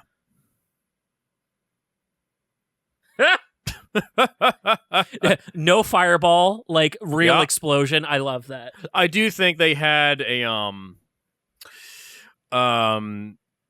cannon underneath that thing to launch it upwards.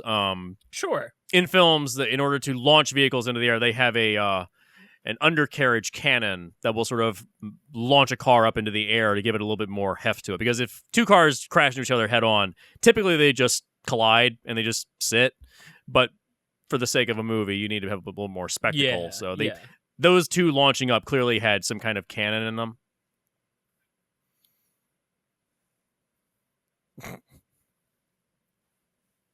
Yeah.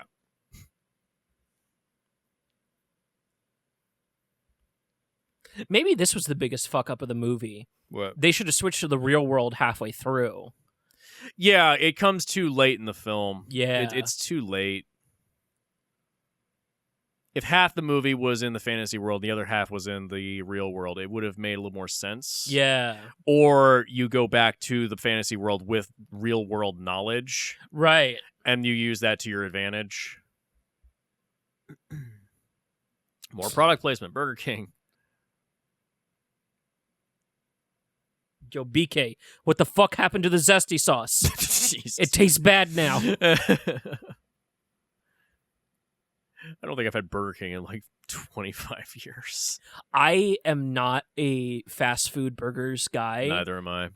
But if I'm going to, it's Burger King. Okay. They get that like smoky taste on their burgers that is not at McDonald's and Wendy's and all those. That's just, if I'm going to eat shit, I'm going to eat Burger King.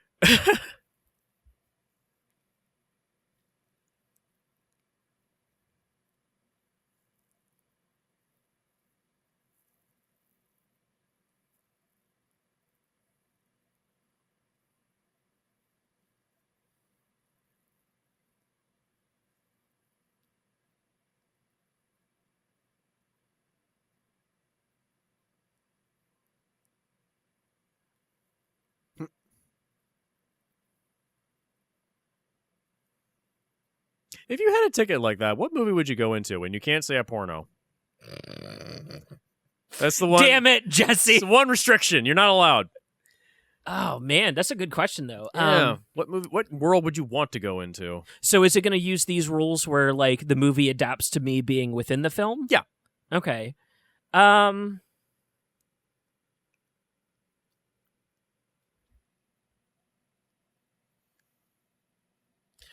I want to be a good guy in any Soderbergh movie because he always gives them great payoffs. Okay, that's a good choice. I don't know, I don't know if my payoff is going to be money or a cool relationship or what, but I know that I'm going to get a cool payoff. Huh? That's not a bad choice. I like that. I don't know what I would do.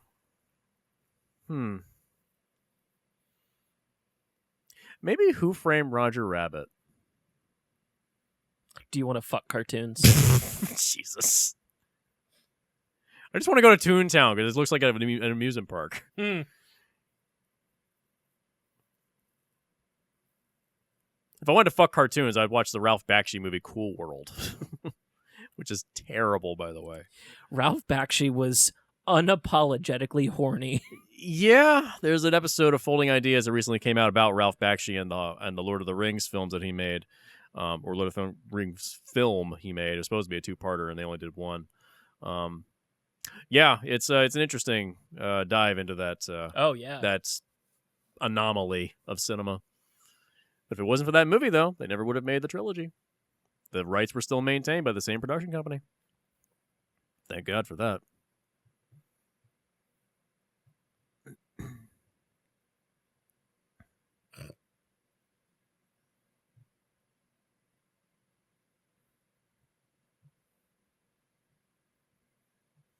So did the old guy see a movie that did not have the kid in it? Well, he said he fell asleep. Oh, okay. He said he fell asleep. But he fell asleep that quickly into the movie? Okay. But like I said, didn't the dynamite go off? Why is the theater fine? No, it didn't go off. The popcorn put it out. No, but when we saw it last, he was at wide shot, and you saw the fuse was still burning down. And then it has an explosion sound effect. Interesting. Yeah. It's very inconsistent. This is why you need a script supervisor. Yes. Or just a good foundation for a script. I mean, one complaint I've heard a lot from, there's this one guy, I can't fucking stand him, complains about how a lot of Marvel movies, or specifically Iron Man 1, was they started without a finished script. That's why the movie's kind of messy. Here's a list of movies that started without a finished script. Lord of the Rings trilogy. Yeah. Die Hard. Yep. Predator. Okay? Lots of movies start without a finished script. And they're always in flux. The Shining. Lots of films start with an idea, at least, and they build from that. Things change. Well, and if you have a vision... And if you're a director with a vision, you can make it work. Well, and if you have skilled actors, that's a big thing. Yes. Just from doing short films and small productions. Yeah. I've worked with two legitimate SAG paid actors. Yeah, the skill they bring is just night and day different than a random person recording something on a camera. Yeah, and so Charles Dance could maybe come up with lines as good as whatever Shane Black was going to write. Yeah. I mean, there's the infamous, we're walking here. That was not in the script, yes, motherfucker. Yeah, in was it Midnight Cowboy? Yep. Yeah, that scene, that was actually somebody blew through the traffic stop, and it was just a random person that was not an extra in that car, and it just happened, and Dustin Hoffman screamed at the guy. They were shooting that film illegally, too. Yes, they were filming it illegally. They were filming without permits, yeah. But yeah, things like that, like it happens. Or even in like Empire Strikes Back, there's the infamous "I love you, I know." It was never written to say "I know." He was supposed to say "I love you too." Yeah, and they did take after take, and it just wasn't working because he just didn't sound right. And so he just said, "Harrison, just do whatever you want." And he said, "Oh, I know." It's like perfect. And they just went to lunch. That is magic on a movie set too. Yeah, just like when everyone knows the scene isn't working. And then you say, all right, let's fucking do something. Yeah. And then the creative juices flow and you feel it. Yeah. After that take, you go, oh shit, that was it. That was the good take. That was the good one. Yep. And then you always have one for safety, just to make sure you got it. Oh, yeah. And then you move on. Oh, yeah, this is just New York. Dude, I watched this... I did it on purpose. I just watched this documentary about the Sons of Sam, late 70s New York. Oh, yeah. Dude, that sounds like fucking post-apocalyptic wasteland. Yeah. I just read, I mentioned Jack Reacher earlier on. There is a short story of Jack Reacher, a short story compilation called No Middle Name. And if you want to just get into Jack Reacher, that's a good place to start. It's little side stories of his life. One takes place on the night of the Summer of Sam, and when the power goes out. When the power went out in New York City and everything was just pitch black. And he gets caught up in the mafia and all this stuff, and then he hooks up with this woman. He's on shore leave from the military, and he hooks up with this woman in a car. And the Son of Sam was always going around, I think, attacking couples, I believe is what it was. Yep. Yeah. And so... and short-haired brunettes. Short-haired brunettes. And the woman he was with was a short-haired brunette. Yep. And she's going down on him. So he's in the driver's seat of the car. And so the Son of Sam is looking right at him. He's looking back while he's getting a blowjob, but he can't see her. And so he just walks away. Jack Reacher almost encountered the son of Sam. Damn. It's a good short story. It's very good. It's only about like 45, 50 pages long. It's very good. I recommend that short story compilation. Not all of them are great. Some of them are like, they're okay. But it's a good vertical slice of his life. Yeah. If you want to get into Jack Reacher, it's a good place to start. I'm looking forward to that Amazon TV show as well. The guy they've cast looks just like Jack Reacher. Like, does not look like Tom Cruise. Thank Christ. Aren't they doing a John Krasinski Jack Reacher thing? What am I thinking of? That's Jack Ryan. Jack Ryan. Okay, that's that's right. Jack Ryan. No, Jack Reacher is ex-military police. Acts as a private investigator on his own, traveling the world as a loner. Dude, look at all those trans fats Arnie's putting on that piece of toast. Oh, I know, right? Dude, the 90s was a lawless wasteland. Minute Maid. More product placement.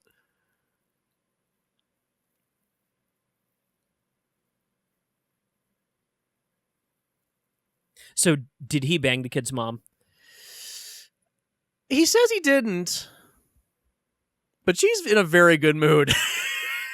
Compared to where she was earlier? Yeah, I think maybe something happened.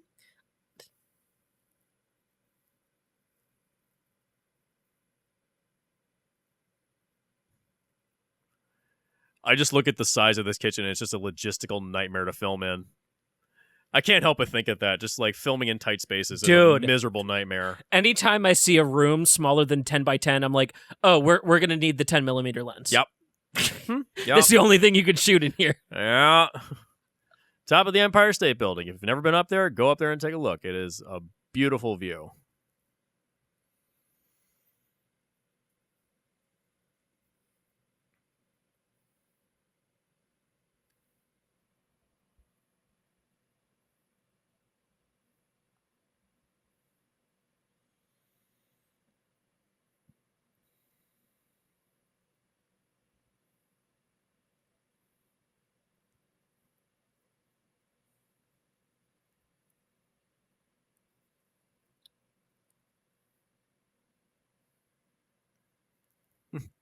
Francis Ford Coppola's Dracula, which is quite a good film, with the exception of Keanu Reeves being in the movie. Did you know his fucking granddaughter's making movies now? Yeah, it's Sofia Coppola, isn't it? Sofia Coppola is his daughter. Oh, it's his daughter. Oh, it's her daughter is making movies now. Oh, I didn't even know that. I have not kept up with the Coppola family. I have not kept up. I have because Francis Ford Coppola, last film I saw from him, I think it was The Rainmaker. I think it was The Rainmaker. Yeah. And Sofia Coppola, I hate her movies. I can't stand her films. Everyone loves, was it Marie Antoinette? I hated it. I just couldn't stand it. I'm trying to think of how many Sofia Coppola movies I've seen. Oh, she did Lost in Translation as well. I actually like Lost in Translation. Yeah. Lost in Translation is quite good, but that's more a product of the actors than anything else. That movie leans on its cast pretty hard.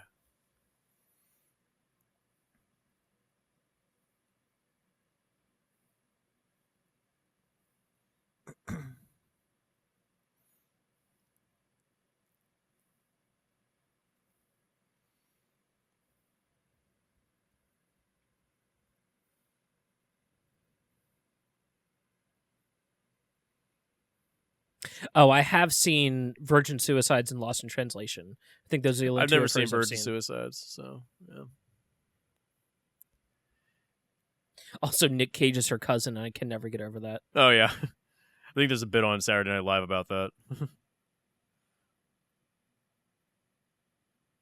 Now, this is where the movie kind of breaks its own logic. Like, they say, oh, well, people just kind of show up and the movie continues. Like, right here, the guy just shows up and the movie continues. Like, because they kind of wrote themselves into a corner. They didn't know how to get to the next spot.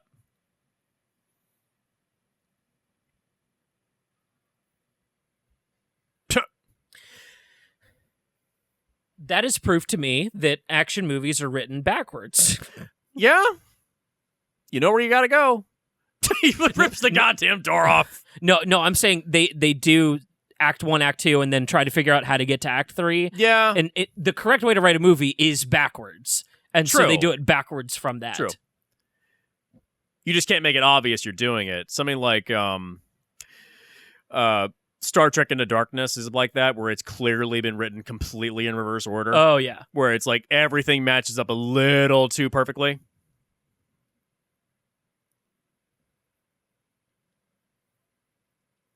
Does this logic make sense? The idea if you kill Schwarzenegger, it's gonna kill Jack Slater. Does no. That's where the movie. This is where the movie has completely lost me at this point. Up to this point, I'm okay with it. Maria Shriver. Hey, Little Richard. All the old celebrities. Dude, Lionel Richard invented cocaine. Yeah, I believe it. Well, and also Keith Richard as well. Keith Richards. The two Richards.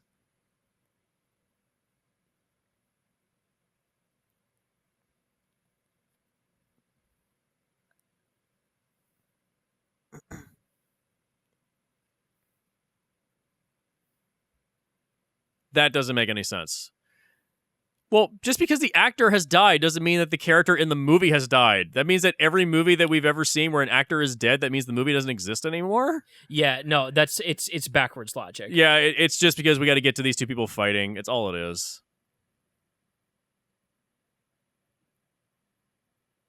Now, if Charles Dance's character thinks this is true, that's enough for me to buy into them going there. It doesn't quite make sense. It doesn't have to be true as long as his character thinks it as does. long as he believes it, yeah. Because he doesn't know how the thing works. I mean, nobody knows how this ticket thing works. I don't even know how the ticket thing works. That's the thing. They never really established the rules of it, and so therefore it's like, why does it only go into movies? Why not TV shows? Why not radio or something like that? It's the rules aren't quite well established. So that was racist. Jesus Christ.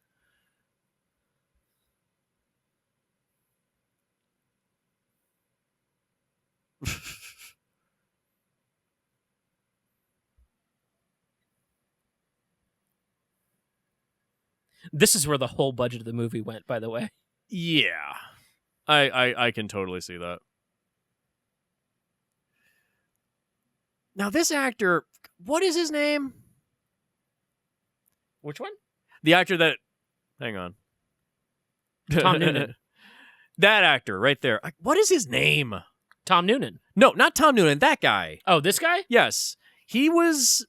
Was he in Total Recall? No, that's somebody else. That's somebody else. Jim Belushi. Okay, what was the cocaine budget on this movie? Because I'm looking at a Belushi, and I know they invested $1 million into every film he was in for cocaine. Yeah. Every one of these movies had a coke budget.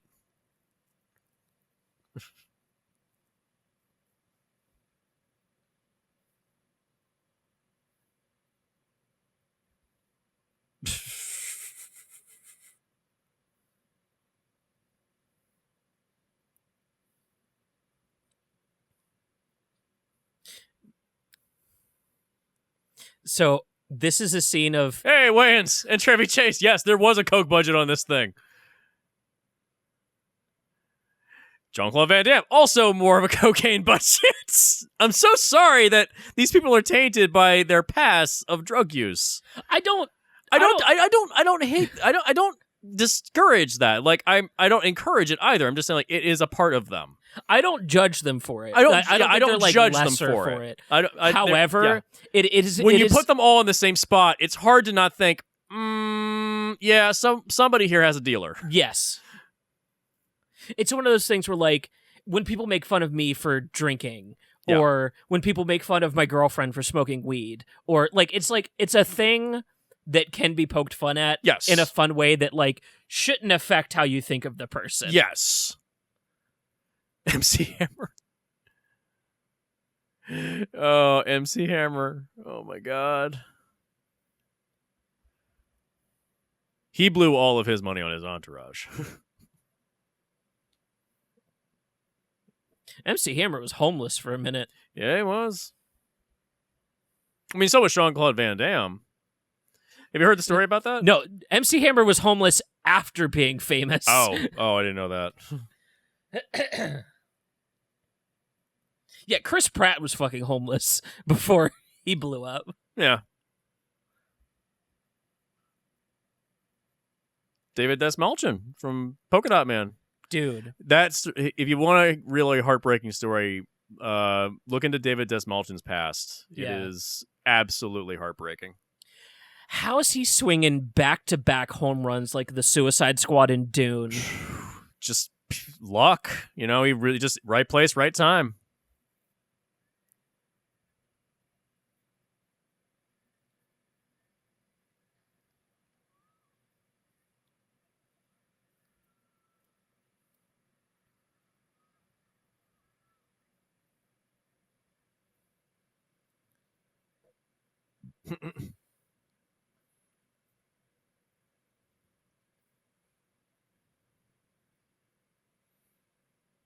Motion control Did cameras. you see their shoulders meld through each other for a second? They did. Yeah, it's motion control cameras. And I think the first film to use motion control cameras, I believe, was David Cronenberg's Dead Ringers, where Jeremy Irons plays twin brothers. That movie's fucked up. Yeah. If you want a really disturbing movie, that's a good one to go to. It's a fantastic film, but it is difficult to watch. It is a lot. It's definitely one of his best movies.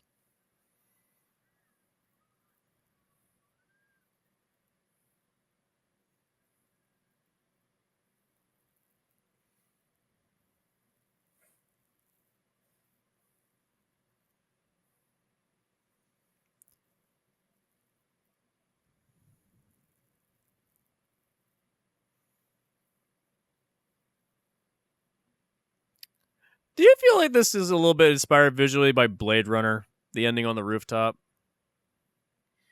I could see it. You know what it feels more like to me, though? What? Sin City. Well, that's in retrospect.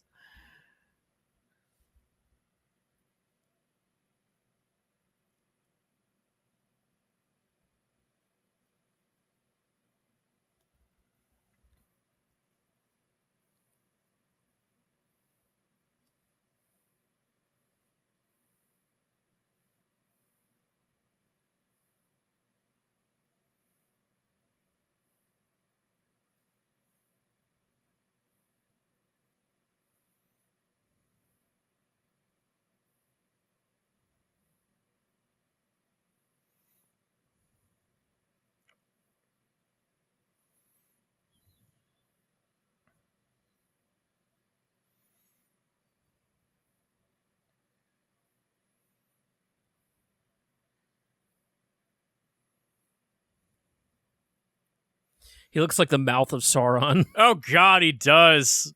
God. Maybe he was the mouth of Sauron. Now I need to know who played the mouth of Sauron. I know who played the mouth of Sauron. He's kind of famous. Oh. Now this right here, this doesn't work for me. Like the whole rooftop becomes electrified. So only the ground becomes electrified, but not the edge of the roof. Bruce Spence plays the mouth of Sauron. Oh yeah, that guy, Bruce Spence. And you know him from Road Warrior. Or he was the train man in the Matrix Reloaded and Revolutions. Or Revenge of the Sith when they went to Utapau. Oh, that guy. God.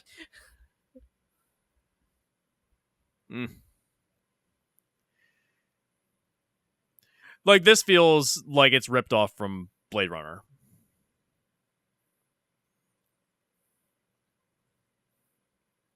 I do love how the stakes are raised because they're in the real world. Yes. Like the movie kind of artificially raises the stakes. This is a good scene. This is very, very good. This is solid.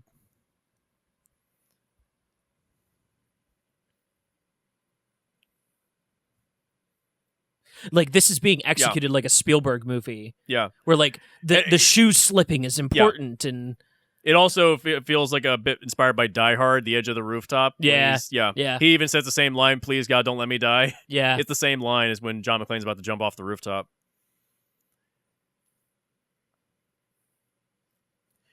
Except it's because it's in the real world, it's not referential, it's reverential. Right. Like, it's showing its inspiration, but not, like, directly lifting it. Now. Do it now! Get to the chopper!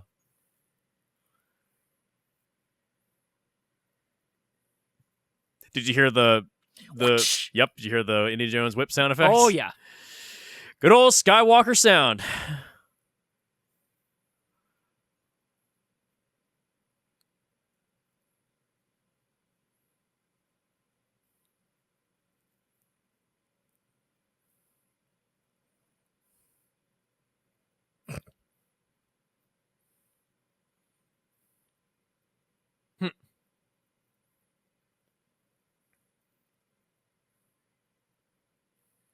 How did he know that they were there? Because the movie needs to end.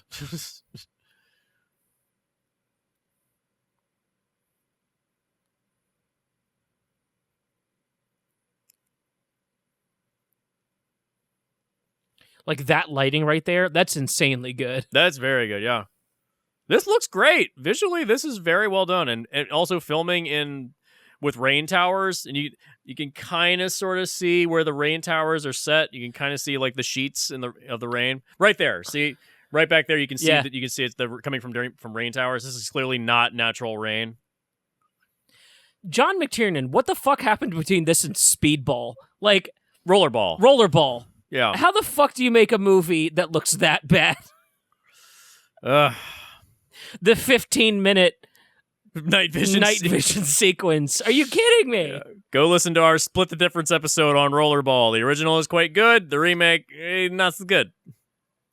Get really fucking drunk when you watch the remake. It's the only way it's enjoyable.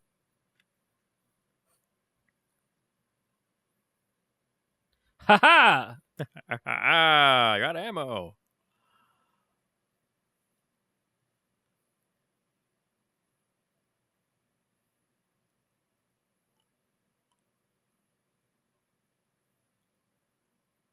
Why? To fuck with you, the audience. Ah, okay. It's the quality of the ending of this movie is much better, I think, than the weird tonal shifts in the middle of the movie. Because it's so consistent here in the real world, it works overall. Yeah. It's just the justification of we got to kill Schwarzenegger to kill Jack Slater. That logic kind of derails it a bit for me. Also, at this point, that's not even a thing. It's not even a thing now. It's not even part of the plot. Yeah. It's already dissolved. that quickly.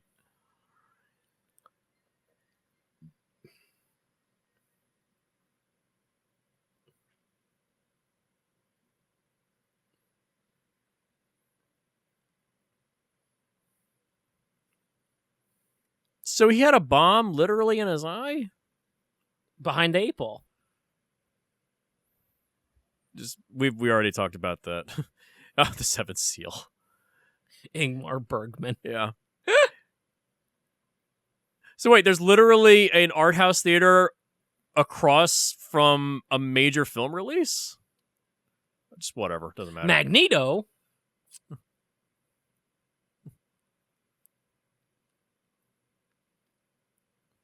Now, that is completely fucking wrong. Like, the size of that thing is completely inconsistent. It was huge.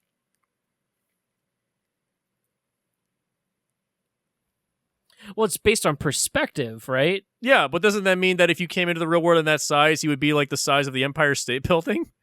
Yeah. But why does he look normal when he gets out into the streets? I don't know. They cut to a different shot. Oh, whatever. Doesn't matter.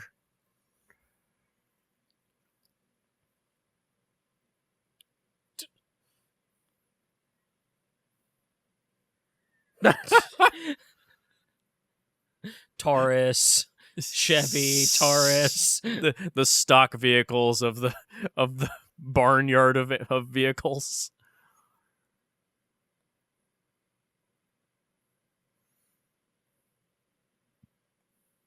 Taurus. Mm-hmm.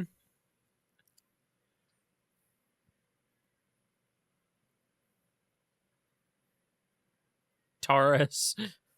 See, now he's normal sized.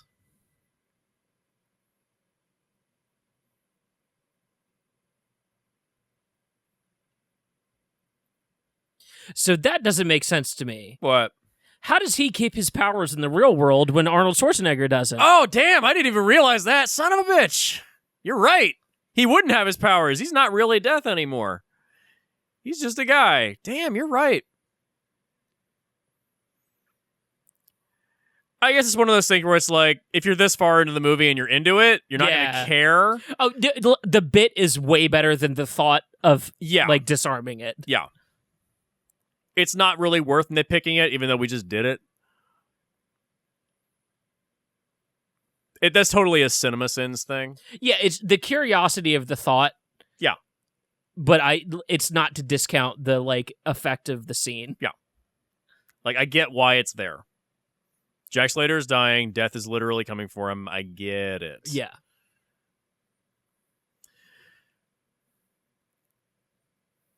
Well, remember when they used to show movies on film? Isn't that heartbreaking? Oh, the good old days. Quentin Tarantino still does it. Yeah, he still, well, because he requires them to do it.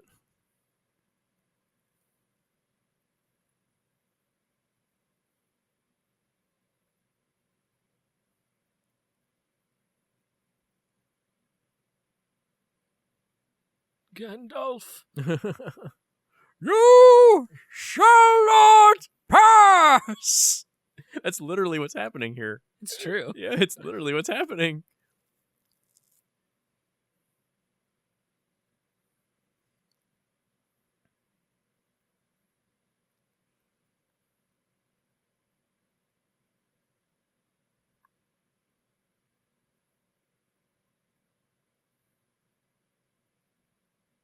Now, how does this make any sense at all? Well, he gets to keep his, like, his information. Like, Arnold Schwarzenegger remembers being a cop and, like, how to do the shit he does. But Death is, I don't know. You know what? I'm not even going to debate. No, you're right, actually. Because where the fuck is Daniel in his movie? Yeah, for him to he's know. not in his movie, and not only that, he's from a time frame, but Daniel doesn't even exist. So, yeah. Yeah. That it's really broken. It's just to get this one piece of information out right here.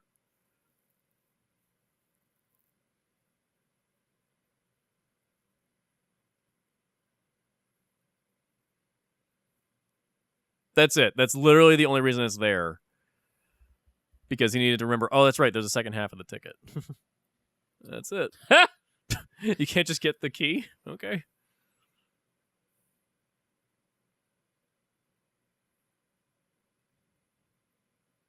The other half of the ticket.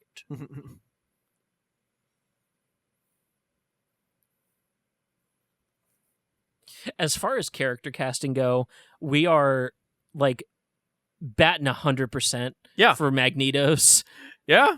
To go from Ian McShane to Michael Fassbender. Ian McKellen. Ian McShane. Jeez. Actually, he'd be a pretty good Magneto, let's be honest. Shave his head, he'd be pretty good. Yeah. Ian McKellen to Michael Fassbender. God damn. Wonder who they'll do next. We'll find out in like 5 years.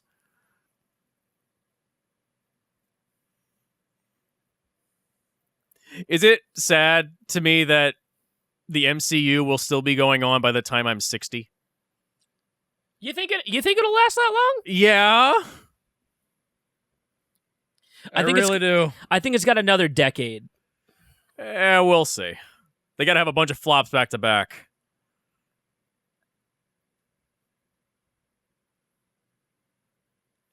Right now. God, look at those ancient computers. Look at that TV. Oh, man. CRTs. Jesus Christ.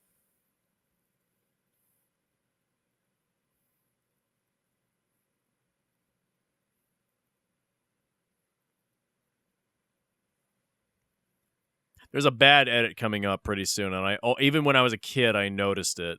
There's a bad edit about to show up. I'll show you. I'll point it out when it happens. So you can tell where the stairs are, where they are sitting down right now. So they're like 35, 40 feet away from the stairs or something like that. Sure. Okay, so there's some Spielbergian editing coming up pretty soon. I'll point it out to you.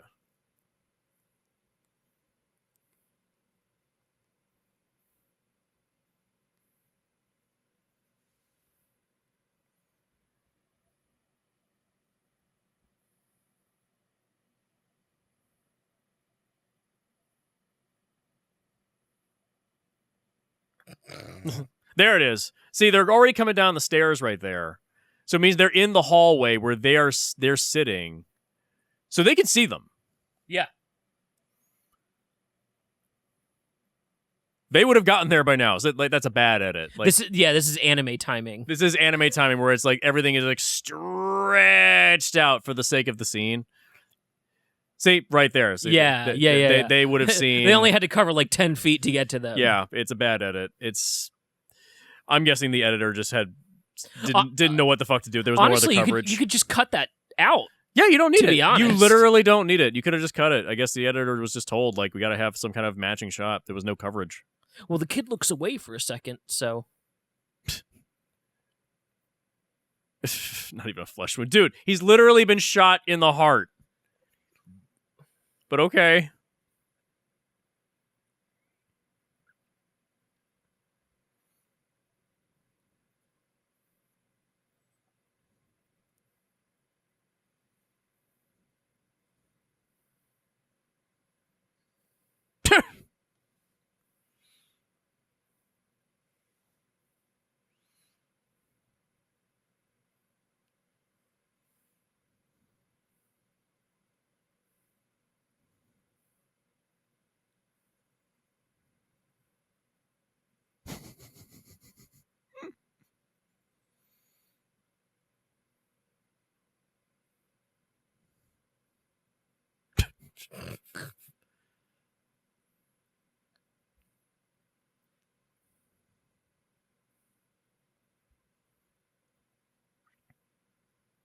So I'm curious, does the movie like ever end now? What do you mean? I mean, like, does the film reel ever like run out? Does the plot, if the plot of the film is now concluded, does the film ever like stop, or does it just keep going and going and going? Oh, like for their lives? Yes, for their lives. Like, this is another nitpicky bullshit thing. It's not worth discussing. I just noticed these things. And there's a slight sequel bait thing that they set up, and they never followed through because this movie made no money.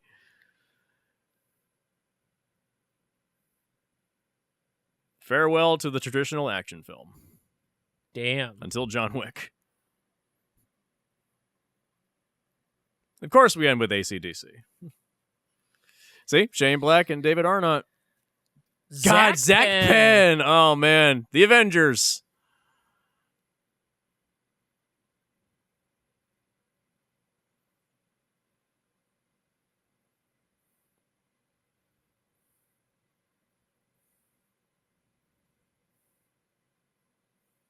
The spacing for the text is oddly placed on the screen, and it's kind of bugging me. It's very weird. I don't know why they didn't just have it center frame.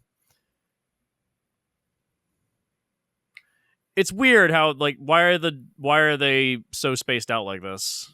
I mean, these on the side I'm seeing rolled down, so that makes sense. But then it jumps back to the side. Arnold Schwarzenegger being in the bottom third. Yeah, that's odd. I don't get it. I don't know.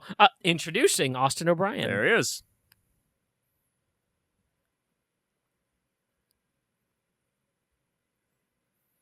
It's not the worst movie in the world. It's Dean Semler. I don't even know what else he did. But it's the movies. Oh, John Wright. Yeah, we've talked about John Wright before. Yeah. Oh, yeah. Yeah. John Wright went on to do Rollerball. Well, because he worked with McTiernan, yeah. But yeah, it's not the worst thing. But this is the first time you've watched this in 15 years? Yeah. What are your overall thoughts now? There's a bunch of really good stuff in here. Yeah. There's also large swaths of the movie where I zoned out. Yeah, I don't even care. Yeah, it's a hodgepodge of a lot of different things because the movie didn't really have it lacked a vision. What is the best boy? Is that related to... The best boy is in charge of hiring and in charge of paperwork, payroll for whatever department they're on. Ah. So if the key grip is in charge of the whole working with the DP, getting things set and taking orders directly from the director of photography, then the best boy is the one just below that handles doling out roles to the rest of the crew. Gotcha. Yeah. So you can't have the key does interact with people below that, but typically they're directly connected to the director of photography. Gotcha. So because you have to stagnate the roles within the production, otherwise it becomes a jumbled mess. Yeah, for sure. Yeah. Well, this has been our commentary of Last Action Hero.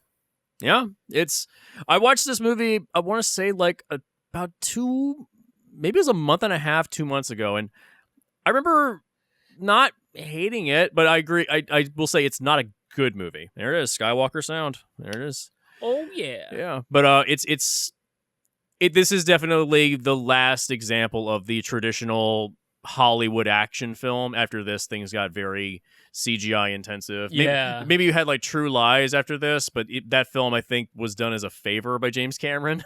It was not a passion project for James Cameron. Well, and whenever someone says an era has died, it's never truly fully dead. It's more the fad has gone away. Yeah, exactly. Yeah, there was in the 2000s, there was a lot of those teen comedies American Pie and all that crap.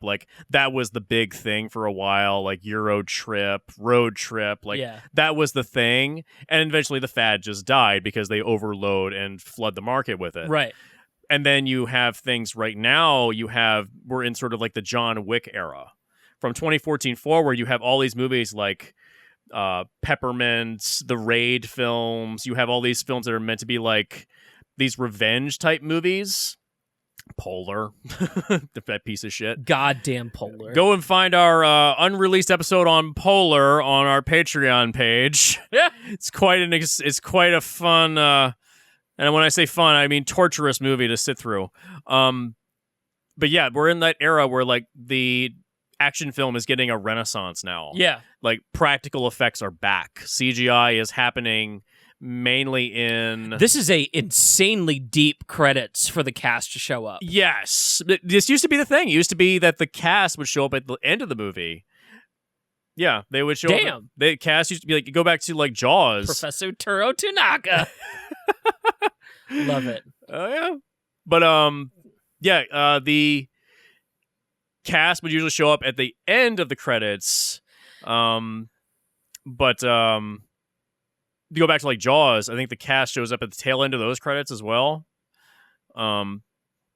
Cigar stand man, yeah, John McTiernan Sr. That's John McTiernan's father.